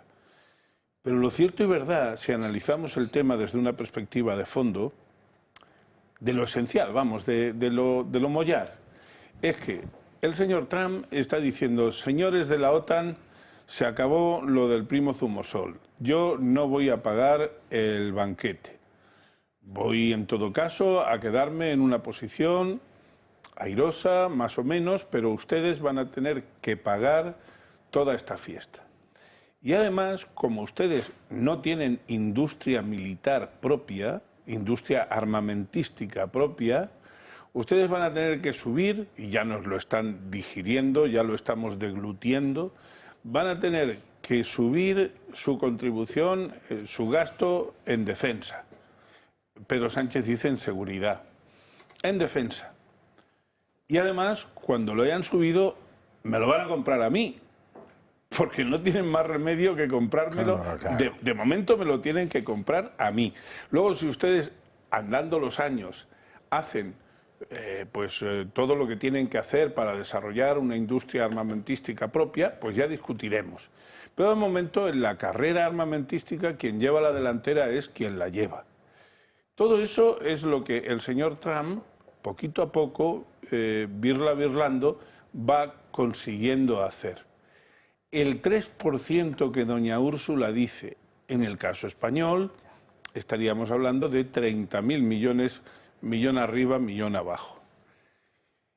¿Eso durante cuánto tiempo? 4 años. Bueno, pues 4 años... Es el plazo que ha fijado ella misma, vamos. Bueno, pues 4 años. Pero se supone que 120.000 millones de euros, 120.000 millones de euros va a gastar España en eso. Ya se acuerdan muchos de ustedes del antiguo dilema de los economistas entre cañones y mantequilla. Hombre, no es que los españoles estemos pasando hambre, o por lo menos la inmensa mayoría no. Pero tanto cañón comprado sobre todo al hermano mayor americano, eso es lo que quieren para nosotros. Y luego, ¿nos vamos a defender de quién? ¿De Putin? Putin se gasta aproximadamente, según cifras que se han manejado, unos 110.000 millones, el equivalente a 110.000 millones de euros al año. Y toda Europa, si se produce ese aumento al 3%, se gastaría aproximadamente en torno a 700.000 millones de euros. Es decir, que multiplicamos por más de 6 el gasto ruso en defensa. Alguien me lo tendría que explicar, porque yo de verdad que no lo entiendo. Y por último, a mí que me digan lo que quieran, pero militares míos de mi patria a determinadas misiones, en tanto el panorama no se clarifique, por favor, no. Gabriela. Sí, yo creo que muy acertado el artículo otra vez, José Javier, porque es importantísimo. Sí, es importantísimo definir quién es el enemigo y de quién estamos hablando cuando hablamos de enemigo. Estamos hablando de Europa, estamos hablando de España. Si nos ponemos a hablar de España, yo creo que hay otros muchos enemigos más peligrosos que Putin. Si fuéramos un país báltico, igual pues estaríamos en otro esquema. Pero ¿quién es el enemigo de España interior? Pues clarísimamente es el separatismo, que es el que ataca nuestra soberanía, nuestra unidad y nuestras fronteras. ¿Quién es el enemigo externo? Pues el enemigo externo clarísimamente también parece que es Marruecos, ¿no? Que es quien nos está sometiendo también a una crisis migratoria y quien no parece estar con nosotros en intentar controlar un problema tan grave como la inmigración en el Estrecho. ¿Y quién es nuestro enemigo identitario? Pues todas las políticas woke o el islamismo en general, que quiere reemplazar pues nuestra forma de ver el mundo, ¿no? Entonces, eso para tenerlo claro. Si estamos hablando de Europa, es que tampoco sé qué es Europa. Estamos hablando de enemigo de la OTAN, estamos hablando de el enemigo de la Unión Europea. Entonces, eso es muy importante, pero lo que sí que es muy incoherente y estamos hartos de escucharlo es aquellos que defienden la soberanía, la integridad de las fronteras de Ucrania. ¿Dónde están aquí? ¿Dónde están aquí? ¿Quieren mandar a soldados para luchar por la integridad y por las fronteras ucranianas? ¿Y en España? ¿Dónde están? En fin, es todo una incoherencia. Es una incoherencia que pasa gracias a que se ha creado una atmósfera emocional feroz que a mucha gente le ha lobotomizado literalmente. Y hace que esté metida en una defensa enteramente irracional. Sí. Y cuando usted ve gente inteligente defendiendo cosas irracionales, normalmente es porque hay una racionalidad oculta. Dinerete. Racionalidad oculta que Miguel Durán a la primera ha captado sin necesidad de ver el gesto que yo iba a hacer ahora mismo. Ajá. Pero a efectos de defensa, evidentemente, la intencionalidad oculta, que es el dinero, está detrás de prácticamente todo en este mundo. Pero a efectos de defensa nuestros, y lo estabas puntualizando muy bien, nosotros tenemos graves amenazas. No solo que Marruecos, como tal, sea una amenaza grave, por ejemplo, para Ceuta y Melilla. Es el único país que ha planteado una reivindicación sobre el territorio nacional español. Exacto, o sea, hay dos plazas de soberanía española que son Ceuta y Melilla, que Marruecos dice claramente que las quiere. También dice que quiere Canarias. Pero ya no es solo eso, es que luego tenemos una invasión inmigratoria que nos llega del Sahel, que nos llega a través de Argelia y que nos llega, mira lo que está llegando desde Mauritania, por ejemplo, a Canarias, que es una amenaza real, que está ahí, es una invasión en toda regla y de eso tenemos que defendernos. Y luego todos los elementos yihadistas que ya están dentro, que ya están dispuestos a cometer atentados y que si no fuera por la excelentísima labor que hace la Guardia Civil y la Policía Nacional con los pocos medios que tiene, porque debería tener muchos más, pues tendríamos grandes desgracias en este país prácticamente todas las semanas. Si a eso le añades que tenemos unos enemigos interiores, también como has dicho, que no tienen reparo alguno en decir que ellos van a separarse del resto de España, olvidándose que existe un artículo 8 de la Constitución española que dice muy claro cuál es el trabajo que deben hacer para salvaguardar la integridad territorial española nuestras Fuerzas Armadas, pues necesitamos unas Fuerzas Armadas bien armadas y bien dotadas de medios y de personal, y hay que subir el presupuesto, pero para salvaguardarnos de estas amenazas que tenemos exteriores e interiores. Yo no querría cerrar el tema antes de irnos a la publi, que tiene que ser ya, pero os pediré una opinión brevísima, pero brevísima de verdad, sobre la cuestión de la reunión Feijóo-Sánchez, que si no me equivoco es pasado mañana, el jueves, ¿no? Es decir, sabemos que el gobierno no tiene una posición de gobierno sobre esto, lo hemos visto hoy, porque el gobierno está, PSOE y Sumar, que no están de acuerdo sobre algo fundamental. Entonces, ¿qué es exactamente lo que le va a contar Sánchez a Feijóo? Feijóo no lo sabe y, sin embargo, va. Feijóo sabe que Sánchez ha utilizado esto, como en él es habitual, para la guerra civil, es decir, apartar a una parte de los españoles, en este caso, Vox. Feijóo lo sabe y, sin embargo, Feijóo va. Yo, de verdad, es que no lo entiendo. Tampoco entiendo, usted lo vio ayer aquí en esta mesa, nuestros amigos de aquí, de esta misma mesa, que sí que dicen que tiene que ir. Es que no sé por qué. Sobre todo no sé para qué. No tendría que ir. Es que bueno, ya no nos sorprende en Feijóo absolutamente nada, porque él está en eso, en ir de la mano del Partido Socialista. Pero ¿qué vas a hablar tú con Sánchez? ¿Qué es? ¿Para blanquearlo una vez más? ¿Para darle otro balón de oxígeno? ¿Qué? Un señor que ni consulta con las Cortes, ni lleva ninguna iniciativa, ni sabemos absolutamente nada de lo que quiere hacer en defensa, por ejemplo, en este tema. Un señor que va de la mano de los terroristas de Hamás, que le felicitan. O un señor que no tiene reparo alguno en decir, yo a Vox no le voy a llamar. Bueno, ni nosotros hubiéramos ido, desde luego. Claro. Pero vamos, ¿con este te vas a reunir? Que Gabriela, Miguel, por favor, un minuto cada uno y a la policía. Me parece un error, efectivamente, que Feijóo vaya. O sea, tendría que decir, vamos, no alto y claro, pero sobre todo, si es por sentido de Estado, ¿por qué no pone encima de la mesa que la tercera fuerza política en España no está invitada? Es decir, Sánchez sí que se va a negociar sobre el tema de defensa con Otegi, pero no con la tercera fuerza política de España. Porque ya lo ha hecho cuando se han repartido el Tribunal Constitucional, cuando se ha repartido el Consejo Superior Judicial. Ya lo hacen el PP y el PSOE entre ellos, ya nos apartan a la tercera fuerza, con lo cual es que ya nos sorprende. O sea, lo que hace ya Feijóo y el Partido Popular ya nos sorprende. Lo que debe ser consciente la gente, sobre todo sus votantes, en saber que este partido, el PP, va de la mano del PSOE, así como hacen en Europa, quieren hacer en España. Que os había pedido brevedad, recuerdo. Brevedad con B y con V. No, que sobre todo, oye, que el PNV solo tiene representación en el País Vasco, o sea, Vox tiene implantación en todo el territorio nacional, no es un interlocutor válido. Pues ¿dónde está el sentido de Estado? Ese sería el sentido de Estado. ¿Dónde está? Miguel, un minuto. Yo no creo que a Vox le venga mal que Pedro Sánchez... No, pero eso es una evidencia. No, déjame que te completo la cosa. Feijóo, es que Feijóo está absurdamente encantado con que a Vox se la excluya. Digo absurdamente encantado porque yo creo que esa exclusión a Vox le da votos. Por lo tanto, el PP debería luchar por otra cosa.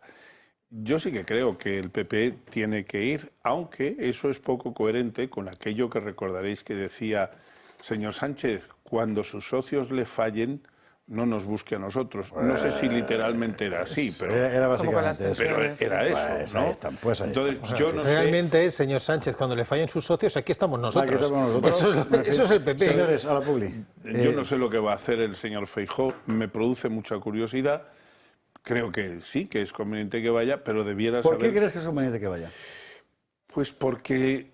Pero dame una respuesta concisa y que yo pueda entender dentro de mi retardo. Porque el PP le tiene mucho miedo, y quizá no le falta razón, al discurso ese de el PP no es partido de Estado, no viene cuando... O sea, que tiene miedo a qué dirá la izquierda. Eso es. Vale, pues ya está. Claro, pero lo que hay que hacer, Pues no hay más preguntas, señor Letrado, es acabar porque con eso es evidente. Sánchez. Claro. Lo que no le puedes decir es un tío que es un desastre, que se está cargando la nación, el Estado de Derecho, la separación de poderes, todo.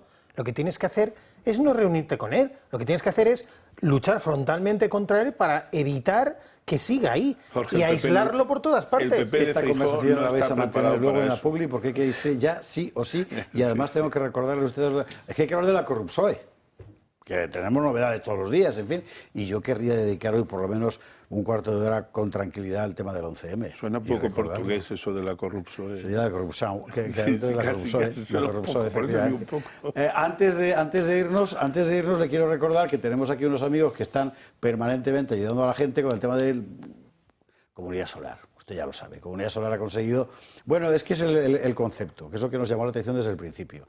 Es decir, todo el país se llena de placas fotovoltaicas, de energía solar, de no sé qué. Tú en tu casa no te puedes poner placas porque vives en un bloque de viviendas como la mayor parte de los españoles. Bueno, pues puedes acceder a eso y además ellos te ayudan a beneficiarte de todas las ayudas, hacer que tu factura de la luz sea cada vez más barata. Puedes tirar del autoconsumo remoto, que es el gran invento de esta gente, con una hidroeléctrica y una fotovoltaica y otra en construcción, por cierto, que tienen, para que tu ciudadano pueda ser no solo consumidor, sino además productor de tu propia energía. Que esta es la gran apuesta de Comunidad Solar. No se lo piense y llame 980-2812, porque es el mejor modo de enterarse en qué te puedes beneficiar. Lo último es el asunto de los acumuladores. Te permiten mantener esa energía que sale de allí para cuando más cara es la factura, tirar de ahí en lugar de estar pagando. Pues estamos en que el 130% más caro que en Francia, la factura de la luz en España. Pues mire, de verdad, no se lo piense. Llame, entre en la web, explore esto, le van a atender con toda amabilidad y ya verá usted cómo es muy atractivo. Publi, y después de la publicidad nos vamos con Ábalos, con Jessica, con Fiscal, con... follón tiene ahí montado. ...23, 29, 22, 29 en Canarias... ...capítulo cotidiano de corrupción... ...hoy apuntando como siempre a hidrocarburos... ...lo más gordo está ahí... ...y además al teléfono móvil del fiscal general... ...que han dicho Google y tal... ...que sí, que van a contar sus conversaciones... ...atención a lo que hay... Ahí está la información... WhatsApp y Google confirman a la UCO... ...que sí guardan los mensajes borrados por García Ortiz... Chan, cha, cha, chan, chan. Ya veremos. ¿Se acuerda usted cuando salió Pedro Sánchez diciendo hay que pedir perdón al fiscal general? Ya, majo. En fin, bueno. Yo lo he dicho antes, ¿eh? A mí me parece esto un giro. Los que de alguna manera hemos seguido la política, incluso la hemos combatido, la política de estas grandes, de estos gigantes de la tecnología, sabemos que siempre Google... WhatsApp y demás se han resistido a eso, incluso le han plantado cara, le han llegado a plantar cara a su propio gobierno de origen. Este giro que dan ahora es un giro muy importante, tan importante que yo sinceramente es que no me lo acabo de creer. Ya veremos lo que sale de ahí. No, quiero decir que no me lo acabo de creer. Hombre, lo han dicho, malo sería que después dijeran no, de lo dicho no hay nada. Pero es que yo lo he planteado al principio como contestación a tu editorial. Como ahí haya algún mensajito importante del fiscal general del Estado a Pedro Sánchez o a personas significadas del gobierno, don Ángel Hurtado, magistrado de la Sala Segunda e instructor en este affair, en este procedimiento, va a tener mucho trabajo, don Ángel. Vámonos al otro asunto, el gordo, el más gordo. Bueno, institucionalmente lo más gordo es lo del fiscal. Es una cosa que no ha pasado nunca en ningún sitio. Y luego está, desde el punto de vista, digamos, de la cuantificación económica y de la trama mafiosa, el tema de hidrocarburos. Y hoy hay novedades. Y cada vez va a haber más. Y ya verá usted qué historia. Teresa Rivera se ha convertido en otra nueva ministra de Sánchez acorralada. La UCO pone el foco sobre ella y desmiente al gobierno. Desde el Ministerio de Transición Ecológica afirman que nunca han concedido autorización alguna a las empresas de hidrocarburos. Sin embargo, informes de la Guardia Civil desmienten esta versión. La cartera, dirigida entonces por Teresa Rivera, emitió 3 resoluciones que beneficiaron a Villafuel, la empresa con la que Aldama y Claudio Rivas habrían defraudado al menos 231 millones de euros. Fue el 9 de septiembre de 2022 cuando el departamento de Rivera aprobó la previsión de ventas y el 15 de ese mismo mes Villafuel recibió la autorización como operador. Sin embargo, el Ministerio insiste en que nunca favoreció a la empresa a pesar de lo evidente. Además, la UCO tiene en sus manos documentación que vincula a Carmen Pano, la empresaria que asegura haber llevado a Ferraz 90.000 euros en efectivo, con miembros de la organización Los Miami. Organización desarticulada en 2021 en otra operación contra el fraude masivo al IVA en el sector de los hidrocarburos. La red creó varias sociedades y Carmen Pano fue administradora de al menos 3 mercantiles con las que llegó a blanquear 2,7 millones de euros. Una operativa en la que también está involucrado Claudio Rivas, socio de Víctor de Aldama, que entró en prisión por la trama de los hidrocarburos y que ayer se desvinculó en el Supremo de los hechos que se le imputan. Gabriela, Jorge, ¿a qué os huele la situación? Pues, o sea, yo haciendo un poco resumen, ¿no?, de cómo se ha cometido este fraude. Básicamente se creaban empresas, ¿vale?, que compraban hidrocarburos. ¿Y qué es lo que pasa? Que cuando uno compra un mayorista no paga IVA y hay una serie de excepciones a la ley que dentro de la cadena de distribución pues no se paga IVA. Estas empresas lo compraban como haciéndose pasar por empresas dentro de la cadena de distribución y luego la distribuían pues a pequeñas gasolineras mucho más barato, efectivamente, pues en el 21%. Debe haber, pero no sé, tropecientas empresas, porque creo que las creaban además y las disolvían. Declarar, claro. Testaferros debe haber tropecientos. No sé cuántas compañías, porque también para ser una compañía con autorización para comprar ese hidrocarburo tienes una licencia. No sé cuántas licencias, es decir, esto es de una escala absolutamente monumental. Esto lo debe saber muchísima gente y en cuanto empiecen a tirar de la manta, pues nos vamos. Esto es la punta del iceberg, seguro, porque hay muchísima gente implicada. Y... Para que nos demos cuenta hasta dónde llega la corrupción de este gobierno, esta trama no es la de las mascarillas, no empieza con la pandemia, esto es anterior. Es decir, el gobierno de Pedro Sánchez ya organiza una banda criminal para robar de forma masiva desde el inicio. Nunca mejor dicho lo de masiva. Exacto. Las tramas corruptas. En este caso sí. Tenemos el caso de hidrocarburos, el caso de las mascarillas, el Tito Berni, bueno, y todas las ramificaciones. Son de tal calibre, el alcance es tan impresionante que si en algún momento conseguimos que la investigación judicial y que la investigación de la UCO llegue a su fin y se investigue hasta el final este latrocinio institucionalizado, veremos que todas estas tramas tan inmensas tienen un punto en común, que es Pedro Sánchez, desde el inicio. Desde el inicio. Muy bien. Miguel, ¿cómo? No, yo, si realmente se llegara a ese vértice, a mí no me sorprendería.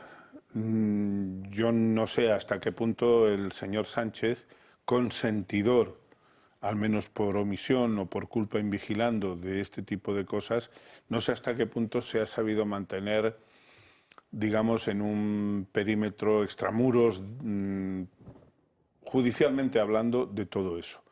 Desde luego no lo consigue respecto de su esposa, eso ahí no lo logra, está ahí.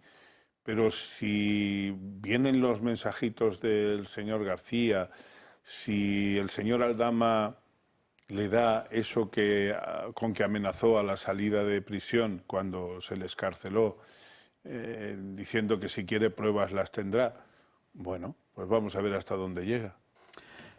Señores, vamos a la publicidad, porque esto todos los días hay una novedad, así seguiremos contando, y de lo del 11M, al final, lamentablemente, pero esto es así, solo podemos hablar los 11M, y hoy es el día, y hoy toca recordar, y vamos a dedicarle a esto tiempo, porque realmente España ese día cambió, absolutamente, descarriló por completo, entró en otra vía y utilizó las figuras adrede, porque eso fue exactamente lo que pasó. Así que nos vamos a la publicidad. Breve pausa y a la vuelta. 11M, lo que nunca nos dejaron saber ¿Y por qué tanto empeño en que no se sepa toda la verdad? 23:40, 22:40 en Canarias, 11M, hay que parar, reflexionar, recordar y ver todo el camino que hemos recorrido hasta aquí. Como usted sabe, el 11 de marzo del año 2004 hubo unos atentados que fueron los más terroríficos de la historia de España y, si no recuerdo mal, el número de víctimas, los segundos más sangrientos de la historia de Europa, y sobre todo las consecuencias políticas fueron brutales, porque es que es verdad que ese día España cambió enteramente. Y desde entonces estoy para abajo, sin parar. Y quedan muchas cosas por saber. Esta mañana hablábamos, Miguel Gutiérrez y yo, de por dónde toreamos esto. ¿Por qué pitón? Claro, tiene 250 pitones. Porque mires por donde lo mires, hay tantas preguntas que no es que hayan quedado sin responder, es que han procurado que no se respondan jamás. ¿Que por dónde entras? Bueno, quizá por lo más elemental, es decir, al fin y al cabo es un crimen. En un crimen buscas el arma, a través del arma puedes... Pues eso, mire usted por dónde, eso también se nos vetó. Informe Gutiérrez. Hace 21 años del mayor atentado terrorista que ha sufrido España y todavía no sabemos lo que realmente ocurrió. La investigación del 11M estuvo plagada de irregularidades. Veamos las más llamativas. Primero, retirada del material de los trenes en la noche del 11 de marzo. Alrededor de 90 toneladas desaparecieron sin conocerse su paradero, pese a que eran objeto clave de la investigación. De la misma forma, los trenes en sí fueron desguazados entre los días 15 y 25 de marzo, justo después de conocer que el Partido Socialista había ganado las elecciones. Un desguace que se realizó sin autorización judicial, según declaró el presidente de Renfe. Por aquel entonces aún estaban pendientes importantes pruebas periciales que tuvieron que llevarse a cabo sin analizar 10 de los 11 coches afectados. Además, se ignoró la petición de la Brigada de TEDx Provincial de Madrid, que propuso el traslado de los trenes a Vicálvaro para efectuar una minuciosa inspección durante varias semanas. De esta forma, la escena del crimen se destruyó por completo antes de ser investigada. La única petición de los TEDx que fue atendida es la del tren de Santa Eugenia, que fue trasladado como pedían los artificieros. Sin embargo, este desplazo no está recogido ni en el sumario ni en el juicio oral. No sabemos ni siquiera si esa investigación exhaustiva de los TEDx tuvo lugar, ni si se ocultó lo hallado en caso de efectuarse. Este tren, como decimos, no fue desguazado, sino reparado y las piezas sustituidas fueron a parar a un depósito. Estos restos, que podrían ser pruebas, fueron igualmente ignorados en el proceso. Para más INRI, estos restos desaparecieron casi 10 años después del atentado, cuando se comenzó a hablar de ellos en la prensa. Luego está la irregular recogida de pruebas antes de la destrucción de los trenes. No se realizó un acta de recogida en la que se detallara lo que se encontró.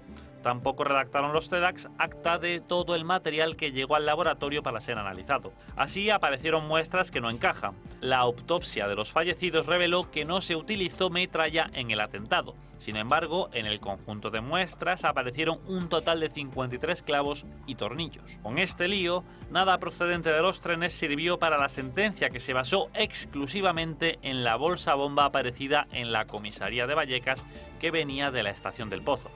Las fotos de este artefacto, previas y posteriores a la desactivación, desaparecieron. Tampoco existe acta de la recogida de este artefacto en la estación. Un auténtico bloqueo informativo sobre la pieza en la que se basó toda la sentencia. Estos son los hechos que hacen dudar sobre la versión oficial del 11M.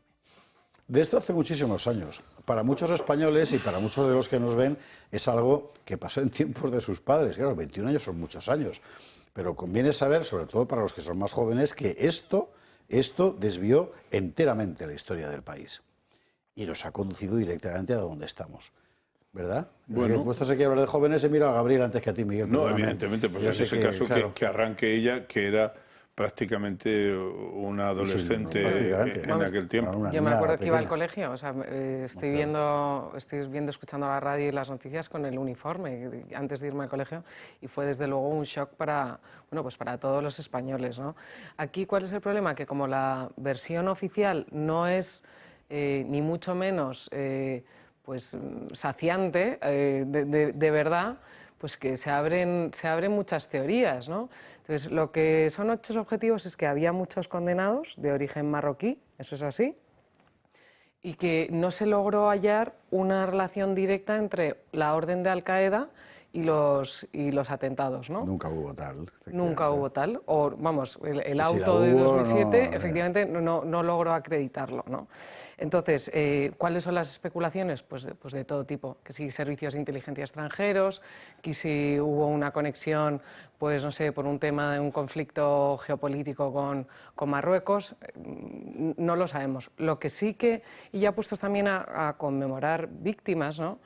Lo que sí que es objetivo es que en España se ha vetado la celebración de la conmemoración de los 100 años de Alucemas, por no molestar... Sí, a Marruecos, efectivamente, eso es lo que comentábamos ayer.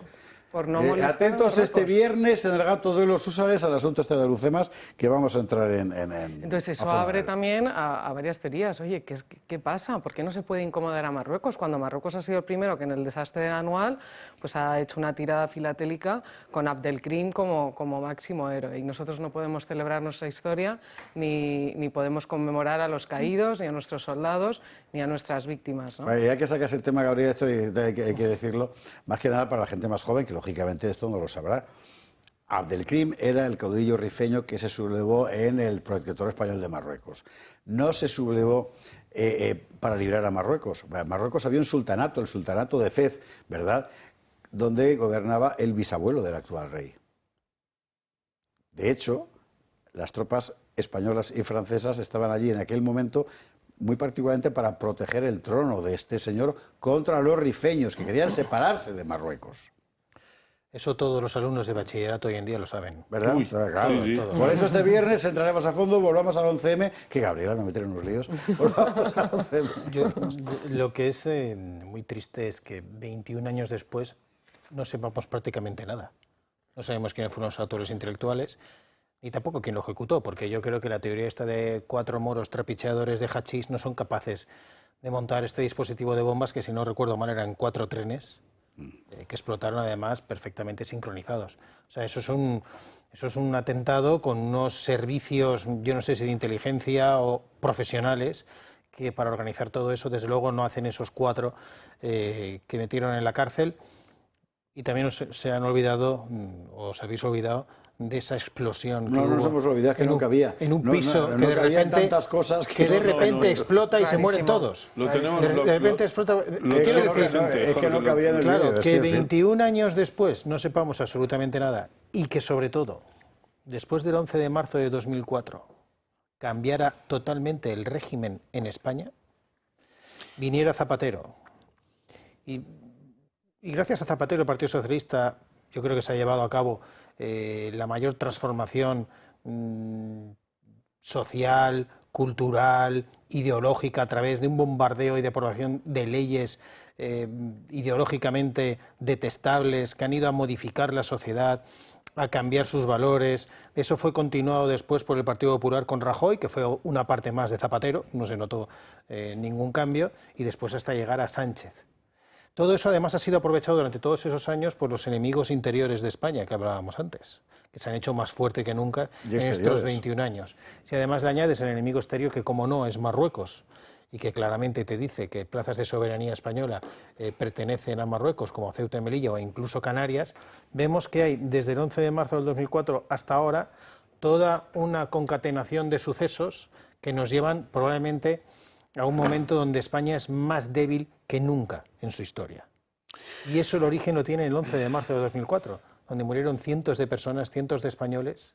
No sabemos a manos de quién, pero sí que sabemos cuál era la finalidad. Y la finalidad era cambiar la trayectoria política, social, democrática de España. Bueno, el fin último del proceso penal se dice que es la búsqueda de la verdad y, a ser posible, la consecución de la misma en términos materiales.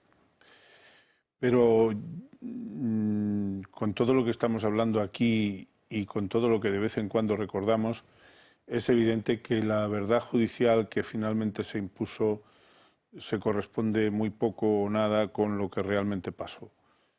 Es verdad que eso cambió el signo político de aquel momento. Recordad que las encuestas, bueno, pues le daban a Aznar una mayoría probablemente no absoluta como la de del año 2000, pero sí una mayoría más que suficiente para gobernar, porque sería una mayoría superior a la del año 96. Es decir, que no los 180 y tantos del año 2000, pero tampoco los 156 del año 96.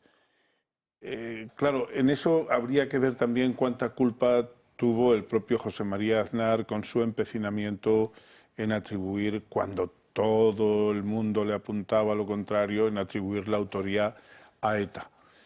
También es eso digno de ser tenido en cuenta. Has citado, Jorge, el tema del pisito aquel. Claro, es que eso es una pieza clave también de todo esto.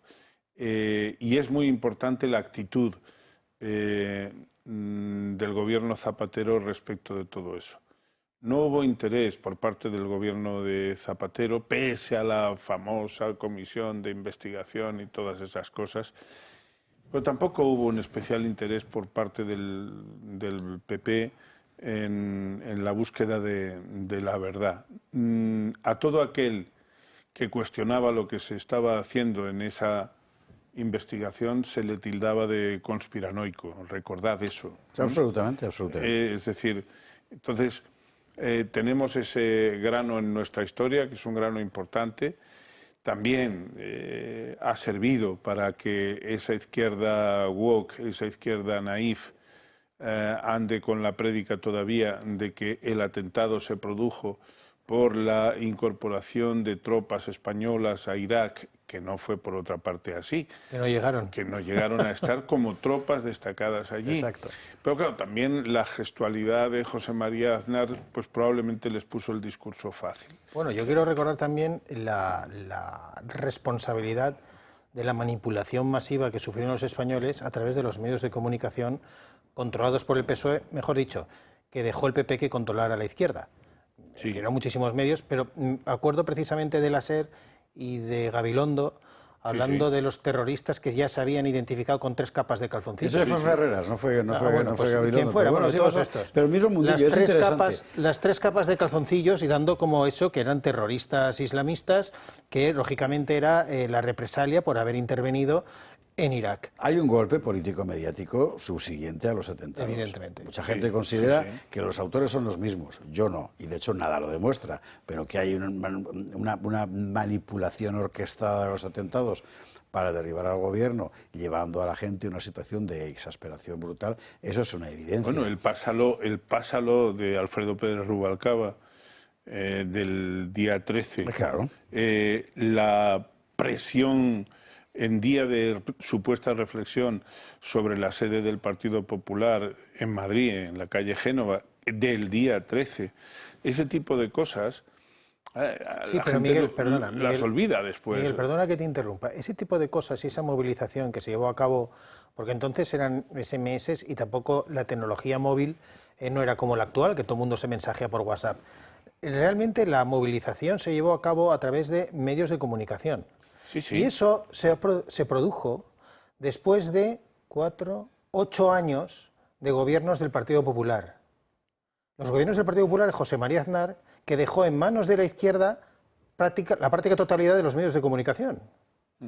Y después son los que aprovecharon ese momento del atentado para movilizar y trasladar la falsa teoría de que eran los yihadistas con las capas de calzoncillos. Es decir, el Partido Popular fue torpe desde el inicio y ya llevaba en el ADN lo que ahora ya es más que evidente, que es que ellos se tienen que hacer perdonar por la izquierda, y en sus 8 años de gobierno no solo fue el gobierno que más cedió a los separatistas, que hay que acordarse lo que cedió Aznar a los separatistas, sino que dejó los medios de comunicación en manos, pues eso, de los Rubalcaba de turno. Mira, aunque sea una ucronía, si José María Aznar, en lugar de empecinarse en lo que se empecinó, hubiera llamado, como llamó por otra parte, pero de otra manera, a los directores de los principales medios de comunicación, ese mismo día 11, ese jueves 11, les hubiera llamado y les hubiera dicho: señores, ¿qué opinan ustedes de que en un contexto como el que se nos está dando, en un contexto tan dramático como el que se nos está dando,